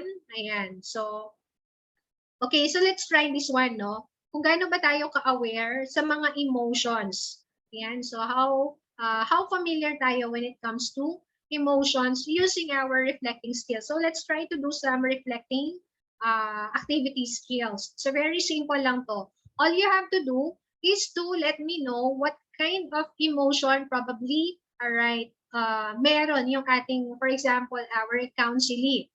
All right, with, all right, all these phrases. You can unmute yourselves, no? Let's give, ayan, our, what is that? Our participants also a chance to interact or share their views, ayan, through these reflecting activity skills. Okay, for number 1, kung yung resident natin ay narinig natin sa kanya ang phrase na ito, no? Wala nang nagmamahal sa akin. So probably, ano po yung emotion niya? Okay, as of the moment, habang sinasabi niya yan. So, pwede po tayong mag-unmute, no? So, pag narinig nyo yan, with your residents, okay, palagay ninyo, ano ang kanya ang nararamdaman niya? Alright? So, while saying those words, while saying those phrase, wala nang nagmamahal sa akin. So, definitely, through reflecting, alright, reflecting that feeling, so probably, that person, that kid, all right, that child is feeling what? Unloved, all right? Is feeling what? It is feeling abandoned, not being cared. Okay. So what else pa kaya, no? Anong emotion pa kaya ang nararamdaman niya at that moment na sinabi niyang wala nang nagmamahal sa kanya? Okay. So pwede po tayong mag-unmute, ha? Okay, now let's move on. Alright, pag sinabi ng ating resident na habang over a conversation, ayan, nasabi na lang niya bigla, pare-pareho lang sila. Okay, so probably, that person, that kid, that child, no longer trust, ayan, No longer, kumbaga, what is that? No longer trust anyone, no longer trust anybody. It's really hard for him to trust other people. So probably makukonsider din natin na kung hindi siya minahal ng kanyang mga magulang, so probably yung ibang adult din, ganoon din ang gagawin sa kanya. Kung inabandon siya, so probably ang iniisip niya, ang thinking niya, so the same, all right, the same experience, or the same lang ang mangyayari, no? Okay, number 3, sarili lang nila ang iniisip nila, all right? So, parang dito merong something na nagma-manifest ng emotion like anger. Okay? So parang they do not care for me. I feel unloved. No? So parang my existence is not important. No? So may gusto, mas gusto ko na lang ang palaboy-laboy ako sa daan. No? So anong feeling dito? No? So actually, basically itong mga statements na yan, so most of the time, ang magma-manifest talaga dyan are negative emotions. No? So once having conversation with the resident, so expect na natin, no, itong mga ganitong klase ng mga phrases or words coming from them. So if we are equipped with reflecting skills, it's easy for us to manage the situation, to manage the conversation. So basically, yun lang ang point natin. So ang point din dito through this activity is that we have to what? We have to be aware with the different kinds of emotions, no? With the different kinds of emotion para if we are aware of them, we know how to handle them. So for example, sinabi ng resident na walang makakatulong sa akin. Ayan, pare-pareho lang kayo. Mga ganun ba? No? So nangyayari naman talaga yan in reality. So wala silang pakialam sa akin. Ayan, pinabayaan lang nila ako. O gusto ko na silang mawala. Ayaw ko silang makita.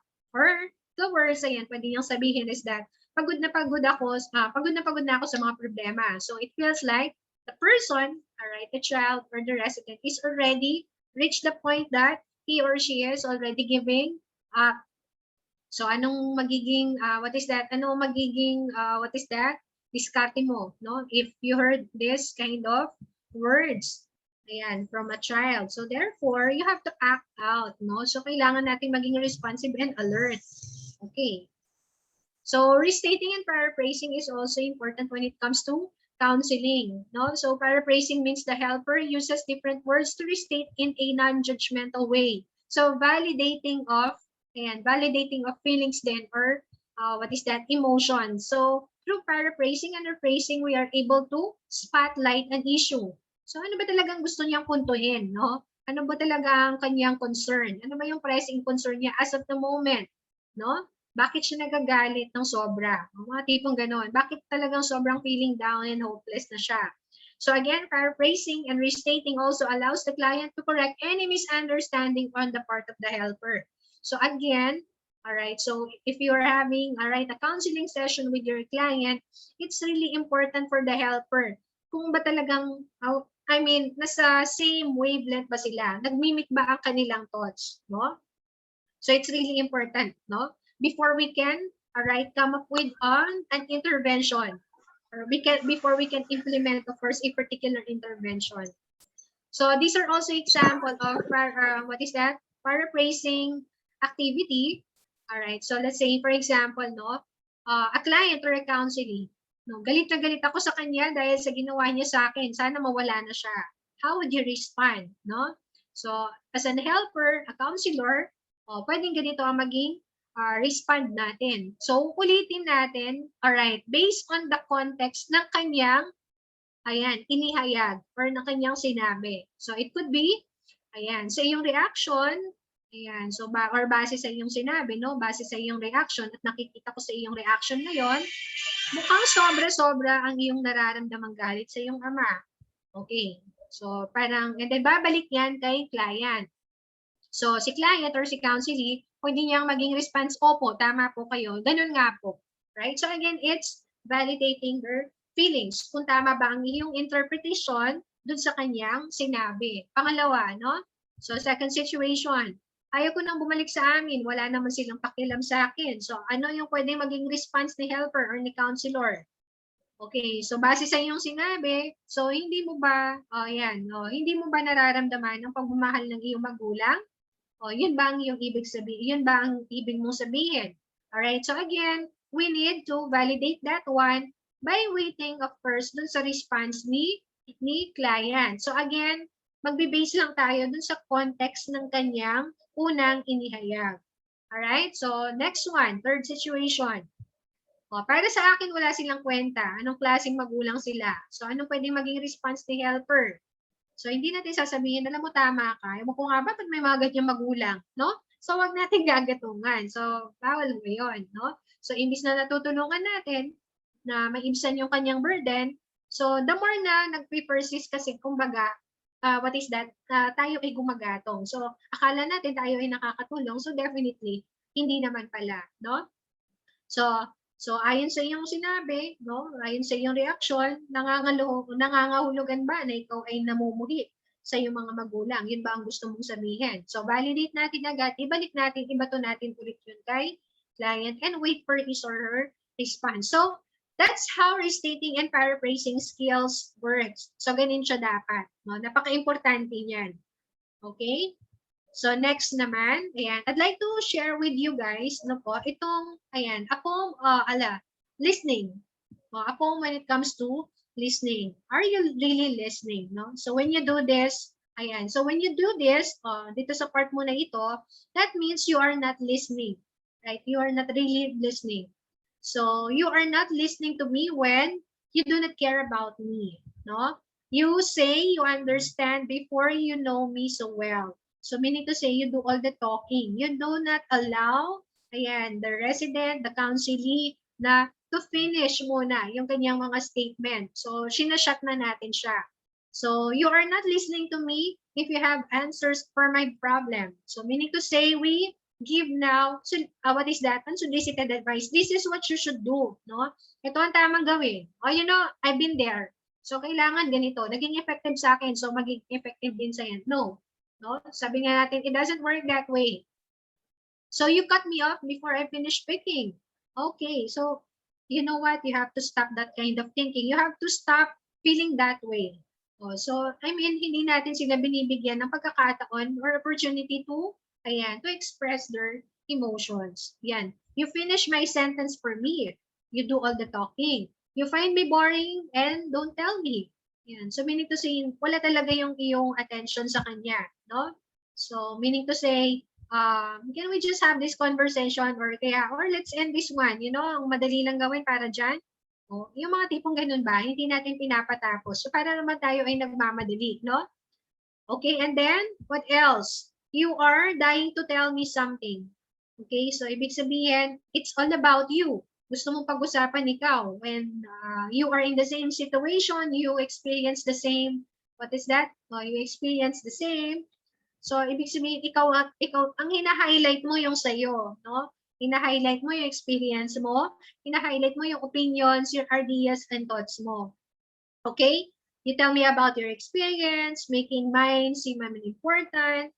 You are communicating to someone else in the room. So, you don't have that undivided attention. So you refuse my text by saying, ayan, you haven't really done anything. So at the end, ayan, so don't thank me, no? So let them, no? Kung baga, if they are grateful for the conversation, let them express this one, no? Be appreciative, no? So wag nating sasabihin, wala naman ako talagang nagawa, no? So instead of saying that, is that, you know, I appreciate you consider me. Alright, you consider me na parang mapagsabihan mo or mag-open up ka sa akin, things like those. Thankful din ako doon. No? If you are thankful, okay, so much on my part na alam ko parang ako ay nakatulong. No? So kung nag-benefit ka ba dun sa mga, ayan, dito sa conversation natin. So how will you know naman if you are listening, no? So you are listening to a child when you come quietly into my private world and let me be. All right, so meaning to say, accepting the person, acknowledging his or her uniqueness. You really try to understand me even, ayan, if I'm not making much sense. So regardless dun sa kanyang irrational thoughts, you do not judge them. All right, so hindi natin sila agad nililabelan. All right, or nagko-conclude na tayo sa conclusion. All right, and then you grasp my point of view even when it's against your own signs or your own sincere conviction. So, yun yung nakakatulong yung restating, paraphrasing, and reflective skills. You realize that the hour I took from you, from you has left you a bit tired and drained. No, yes, totoo yan. No, counseling, a session can really be daunting and draining, pero at the end of the day, when you are able to share, when you are able to do your task, and you have been committed to it, so again, it's really, what is that? It gives you what? Parang, it uplifts your spirit as a counselor. And then, you allow me the dignity for making my own decision. So sabi nga natin, it's not advice giving, it's making the person realize that he or she is capable of coming up with his or her own decision. All right? And then, also, you do not take my problem from me. Okay, so basically, ayan na lang, no? I-share ko na lang itong, medyo mahaba kasi siya. So, it's a poem. Alright, so written anonymously by a person. Ayan, it is entitled, listening. Alright, so a poem when it comes to listening. Okay, so what else do we have for our next slide? Ayan. So when do a child usually seeks for a counseling, no? So usually, kailan ba talaga siya, having the courage, alright, having the bravery, of course, to approach you and to seek for help. So definitely, sabi nga natin dyan, hindi natin yan ini-expect with the nature of the children that we have sa ating center. Kasi nga, because of their unpleasant experience from previous or from the past. So basically, ang counseling po, ipino-provide natin siya, if we happen to if we happen to observe itong mga symptoms na ito, no? So itong mga pagbabago sa behavior ng resident natin. So if they happen to withdraw themselves or isolate themselves, so from from a jolly person, nag-lose na lang yung interest niya mingling with other residents. So that's when the time na pwede natin siyang ma-consider as subject for counseling, right? Seemingly sad for a period of time. So nagiging persistent or constant na yung pagiging malungkutin niya. So somehow nakaka-bother yan, no po? Lack of appetite, so meron ng changes when it comes to sa kanya sleeping habits, or also disinterest in things usually enjoyed. Okay, and then disobeying significant adult. So truant na siya, delinquent na siya, hindi na siya nakikinig, no? So hindi na rin siya nagpa-follow ng ating mga rules. So kinda delinquent na. So the behavior is disruptive. So extreme stubbornness, so yung medyo may katigasan na ang ulo.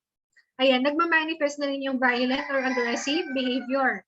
And lastly, if meron ng tendency to harm themselves or threatening others. So nagiging palaaway to the extent na sila ay nag-i-engage na into physical assault. And also running away. So yung mga residents natin, alam ko, there are times na may tendency sila to run away. No, parang parang mas gusto kasi nila, no, meron silang freedom outside. Ayaw nila nang nakokontrol sila. So again, kung nagma-manifest itong mga ganitong klase ng symptoms, so definitely there we can say na kailangan na natin silang alright, i-consider, i-set ng appointment for a counseling session. Okay, with the help of course of a counselor or your registered social worker, right? And then, this is important, no? I'm almost at the concluding part of my presentation. So, taking care of yourself. It's really important, no? Sabi natin, being a house parent, being a counselor, being a social worker. So, yung mga tasks natin, ating roles and responsibilities can be really daunting. So, sabi nga natin, it can be really stressful.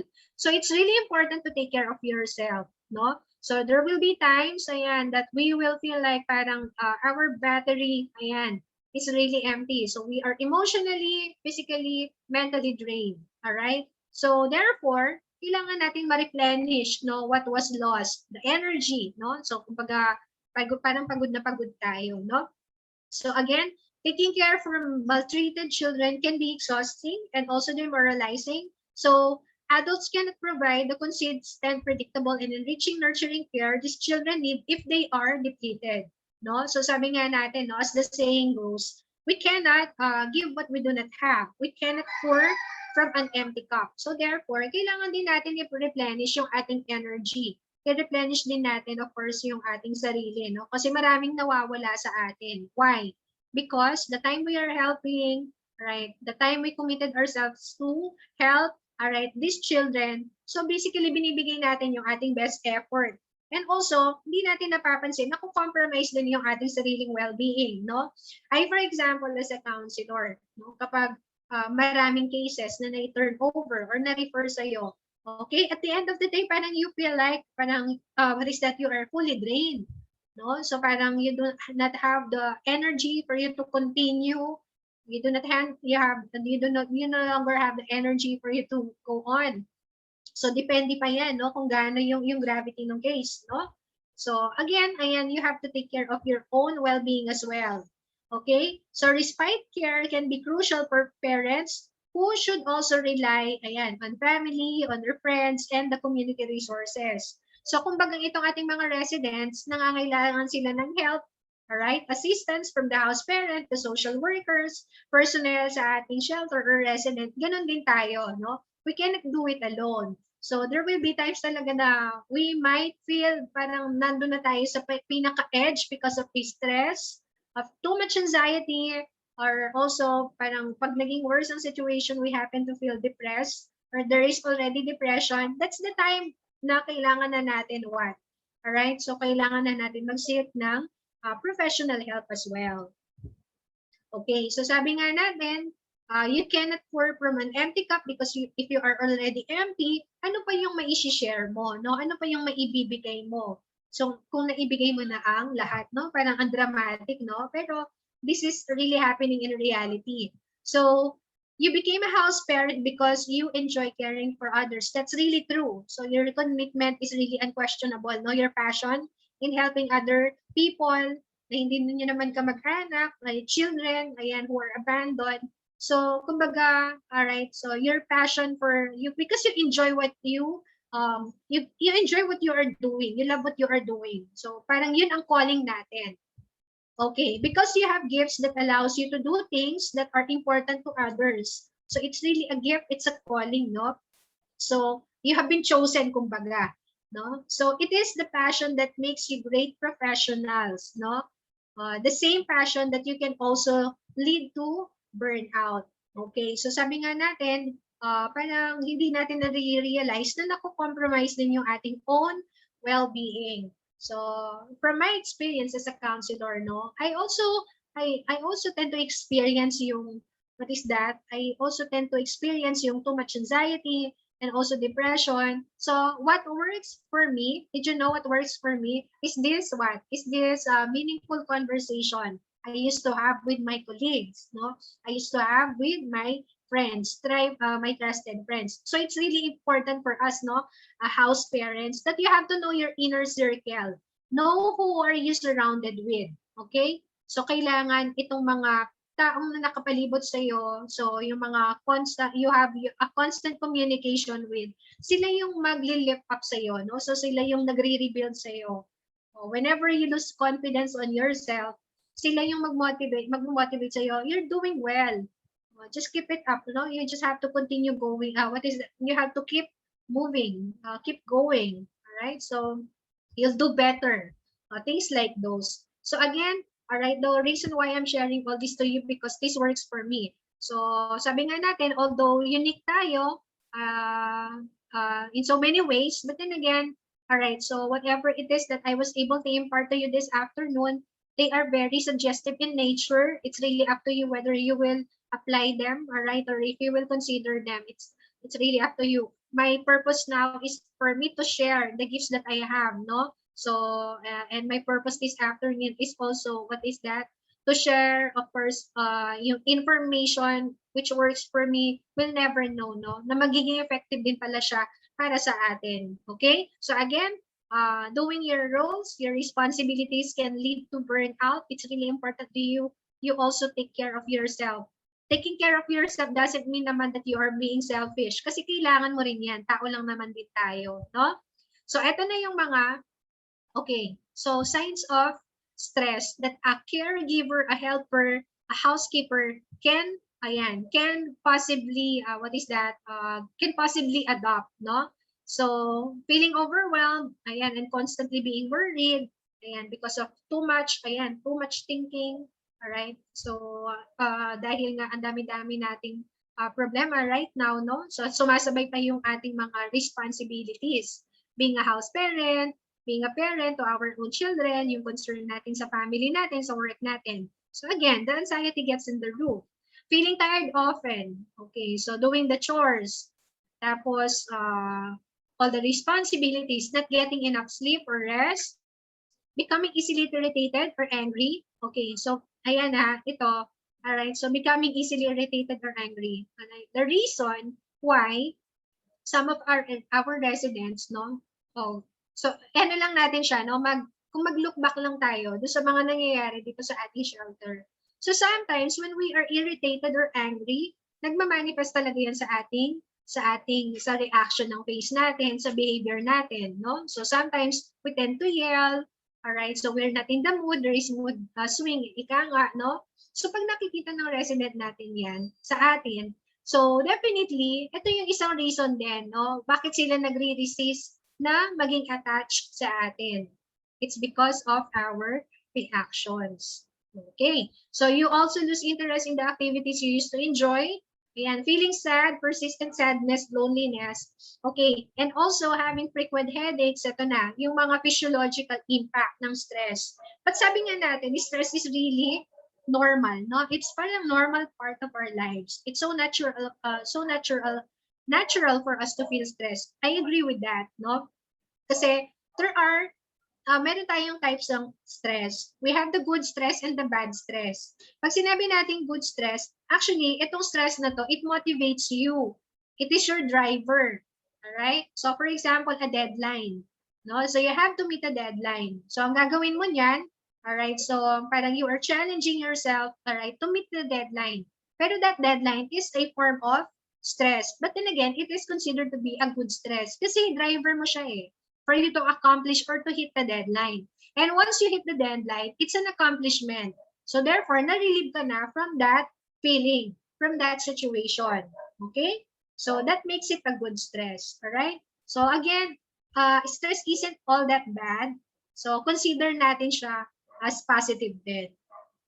Now, if you are feeling all these symptoms, alright, so sometimes it's okay. Pero what makes it not okay is that you have to observe din yung ano yung typical from what is not typical, no? So kumbaga kung too much exposed na tayo, alright, into chronic stress or bad stress na tinatawag, that leads to anxiety. So ngayon, yung anxiety, nagiging impaired na tayo. So meaning to say, ayan, so what is that?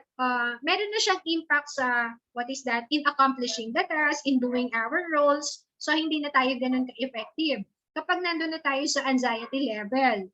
Alright? And then, pag hindi natin na-overcome yan, that leads to depression. So, ang point lang dito, as early na nag-manifest yung stress, kasi yung stress is the precursor of anxiety and depression. So, wag naman tayong umabot dun sa level ng depression.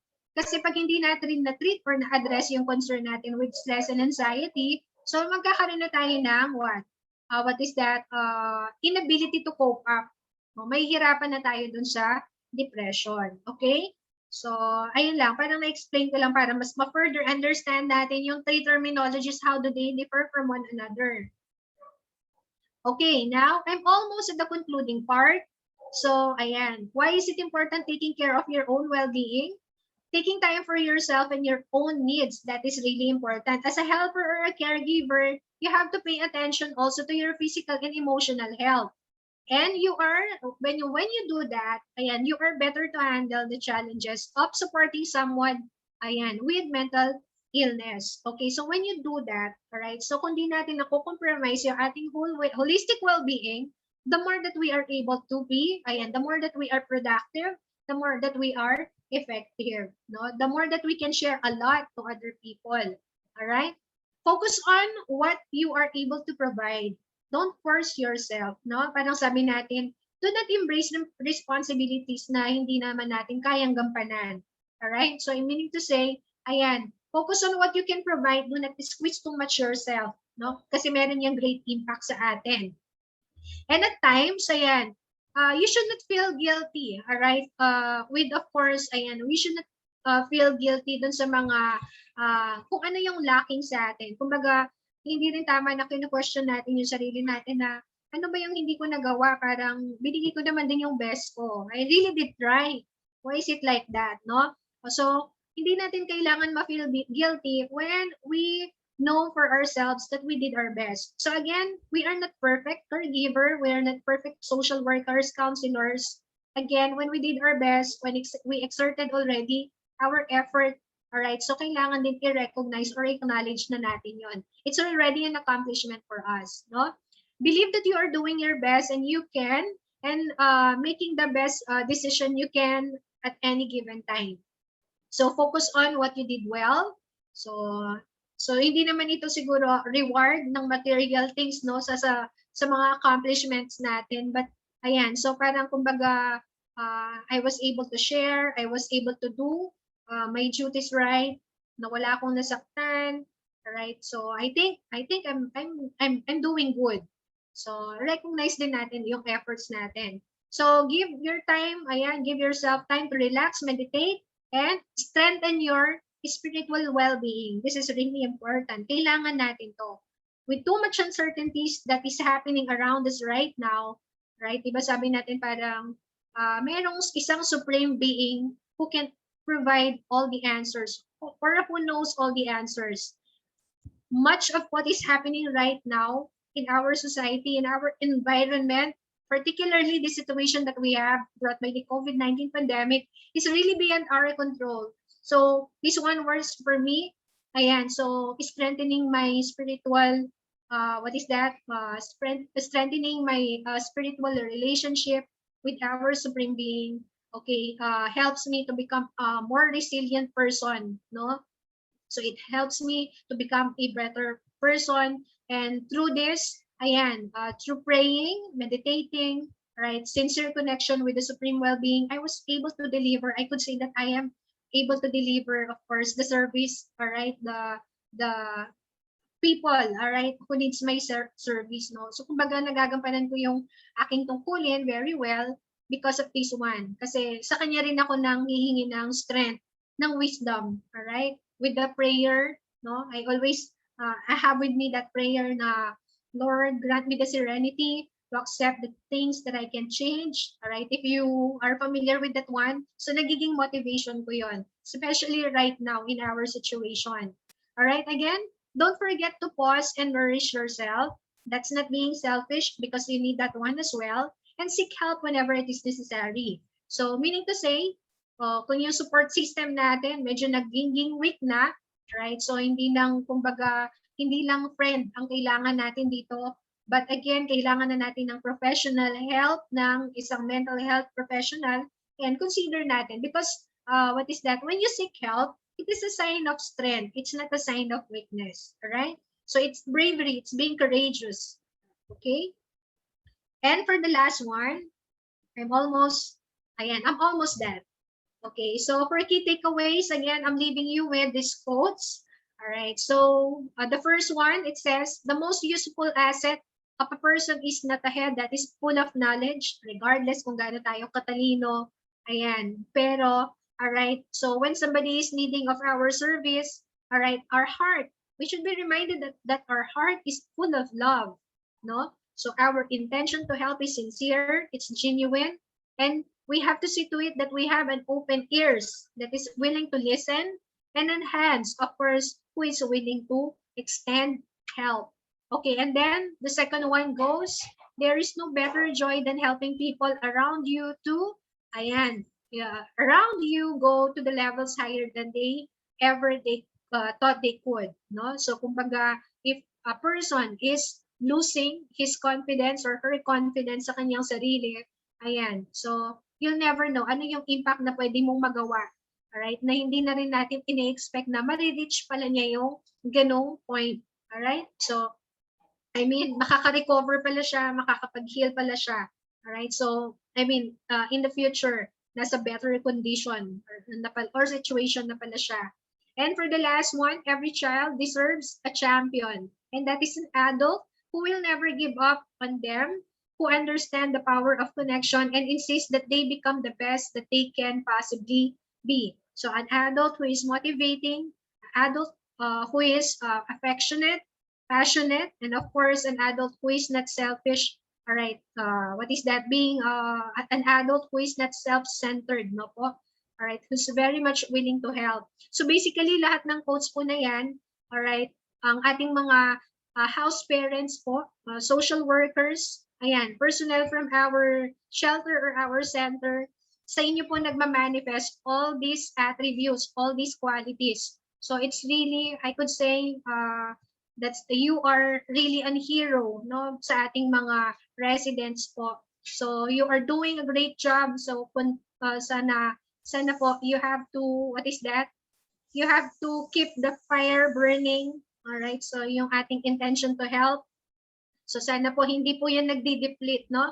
Whenever you reach the time you are feeling exhausted, ayan. So again, i-replenish lang natin siya. Okay? So basically, that ends my presentation for this afternoon, sister. I'll turn over the virtual to you now. Yun. So thank you so much, Miss Nina C. Garcia, for imparting your knowledge to us when it comes to basic counseling for the house parents. So I hope na maraming natututunan yung mga house parents natin, lalo na pagdating sa basic counseling and yung mga tips na binigay ni Miss Nina sa atin. So at this juncture, let us proceed to the open forum. So you can freely unmute yourselves, mga ma'am and sir, if you want to raise a question or if you want to share your learning insights of what we have heard this afternoon. So you can share freely din po.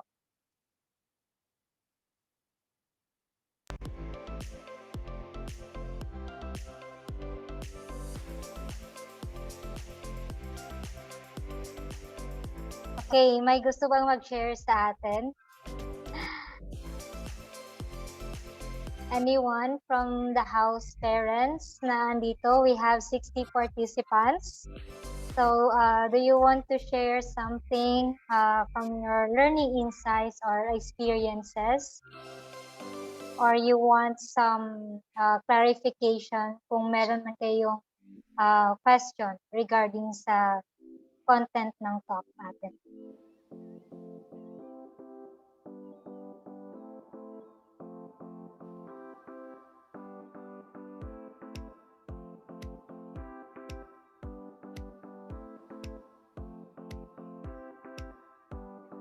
Okay, wala na ba? Okay, so or magtatawag na lang tayo ng at least kung sino yung gustong mag-share ng learning insight nila. Takot yata sila sa quiz mo, sister. Na-pressure po sila kanina. Kahit ako na-pressure ako. Pero it's very nice po. Yun. So, batid ko from Rehoboth na nakat sila ng saglit kanina. It's because it's raining there daw in Tarlac and that they were experiencing brownout. So, baka meron din silang ang mga na-miss. And then with the Amor Village then. But how about the other agency? Ma'am Lolit from Kaisahang Buhay Foundation, do you have something to share with the rest of the house parents of your learning insights po this afternoon? Andito pa ba si Ma'am Lolit?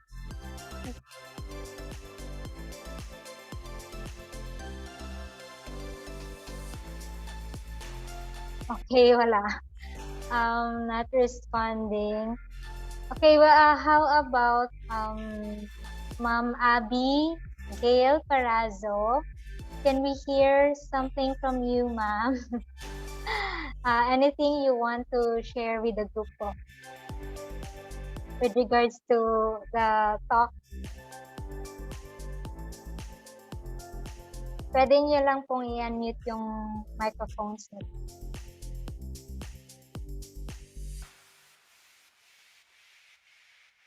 Hello. Hello, good afternoon po. I am Abigail Paraso from Provincial Social Welfare and Development Office. Actually, first time po namin nag-attend ng ganitong pangalawang session na po ito. Bakit po kami nag-attend nito ni Miss Nelia? Kasi po mag-open po kami ng isang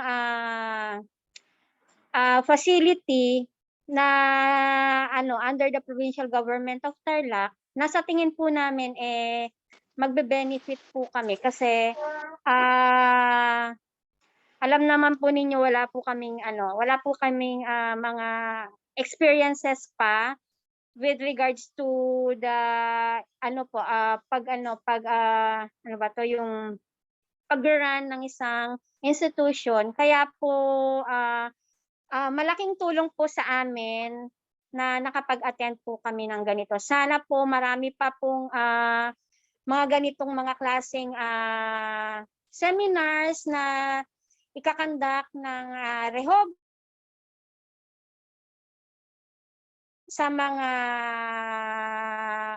topics po na i-discuss. So yun lang po at marami pong salamat sa Rehobot at kay Miss Ninya po sa mga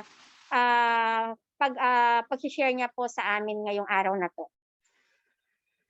Yes, so thank you so much, ma'am, from PSWDO. So, pansin ko lang, feel ko mayroon akong hindi natawag na agency.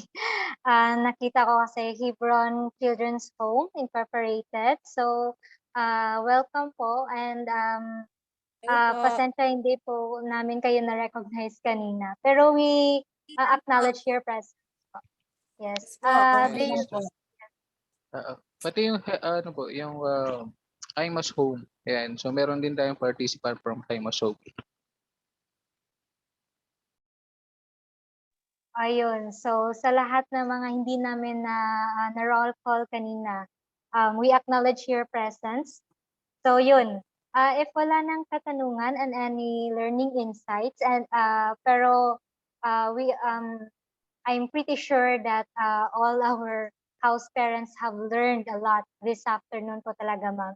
So with that, let's proceed to the awarding of certificate for Miss Nina Garcia.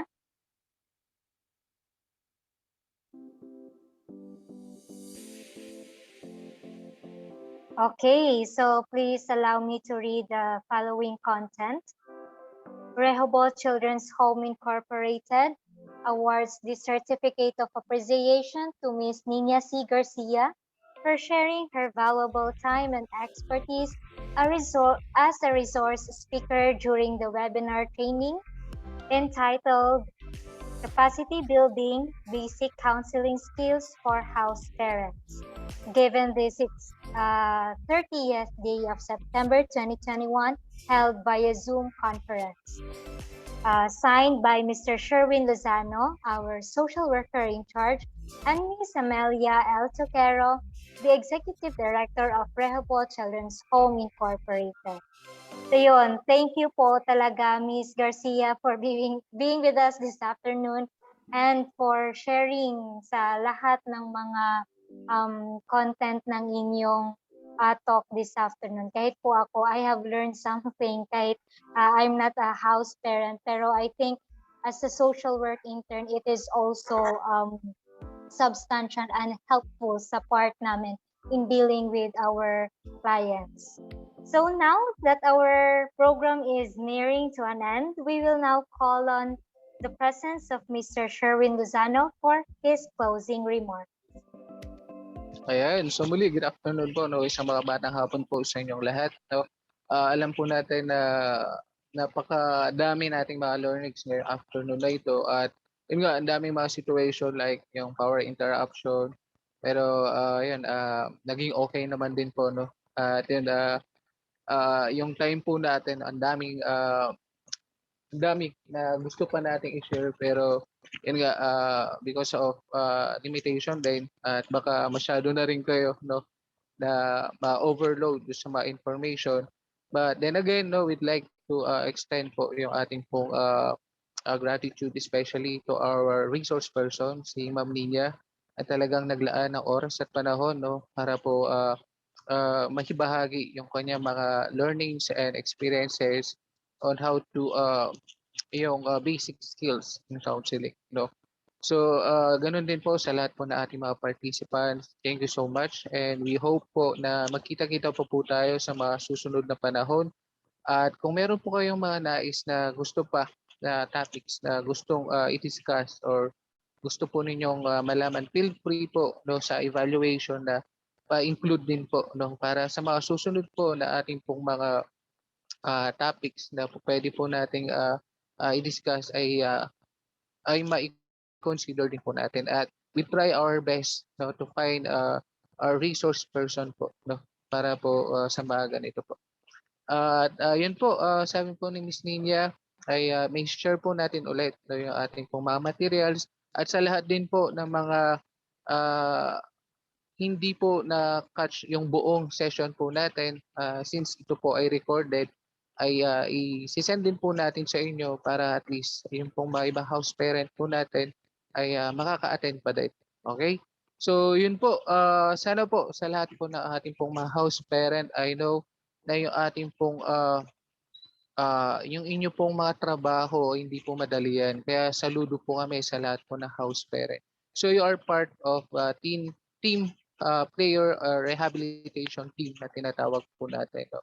So isa sa mga learnings na nakita po natin dito, it is important to know, no, yung ating pong mga clients. So yung ano po yung likes, ano po yung dislikes nila, ano yung feelings, emotion and thoughts po, no, para mas maintindihan po natin sila.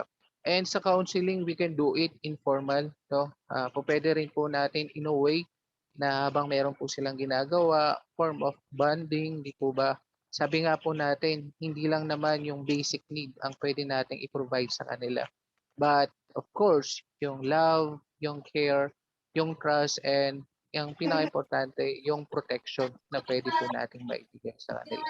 And always remember po, no, na child is not adult. No, iba po yung way po na natin sa kanila at do not expect na yung kanilang response, no, ay dapat ito na, di po ba? Kasi ang pagbabago progressive po 'yan at hindi po madali.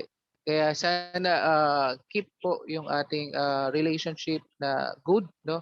Kasi sabi nga po natin, yung meaning relationship ay yung ano yung maaalala ka, di po ba? Kahit yung lumabas man yung mga bata na yan, maaalala ka as loving house parent, di po ba? So with that, I know po oras na rin po, no? And with that, thank you so much and hope to see you po sa mga susunod pa po nating mga uh, trainings and webinars. Good afternoon po ulit. Thank you so much, sir, sa closing remarks niyo. And at this time, I would like to inform everyone that you are required to fill up the evaluation form through the link that will be given here in our chat box. So muli, inaanyayahan po ang lahat na magsumite ng evaluation form sa pamamagitan ng link na nandito na po naka-post sa ating chat box. Maraming salamat po. Yes, sister.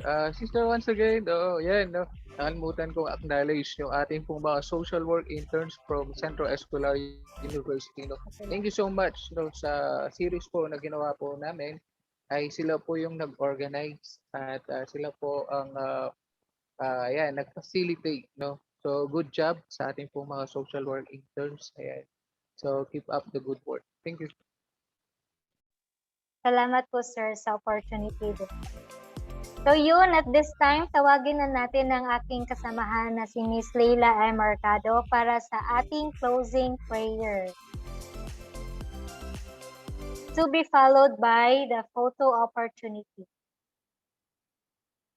And again, we would like to thank everyone po for participating and for attending in this webinar po. So yeah, let's close our eyes, let's bow our heads, and let's ask the Lord this afternoon. Heavenly Father, we thank you for this afternoon that you have given to us, Lord. Thank you for the passion that you've planted in each of the house parents, Lord God, na nandito. Thank you for planting in their hearts the desires to take care of your children, Lord God, by different ways, Lord God, and right ways.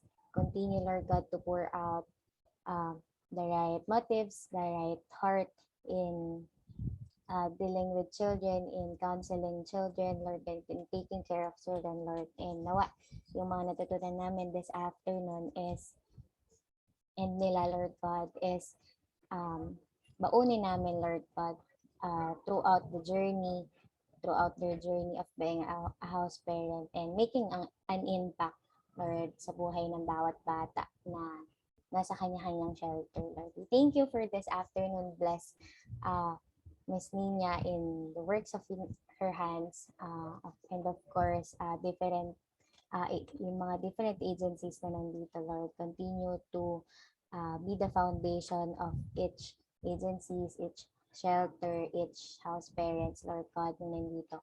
We thank you for this opportunity. We thank you for your grace. We thank you for the love keeping us binded, Lord God. We thank you for everything and we thank you for this webinar. In Jesus' name we pray. Amen. Ayan. Thank you po ulit. Yun. Thank you, Miss Leila. And now, we'll be opening our cameras for the photo opportunity.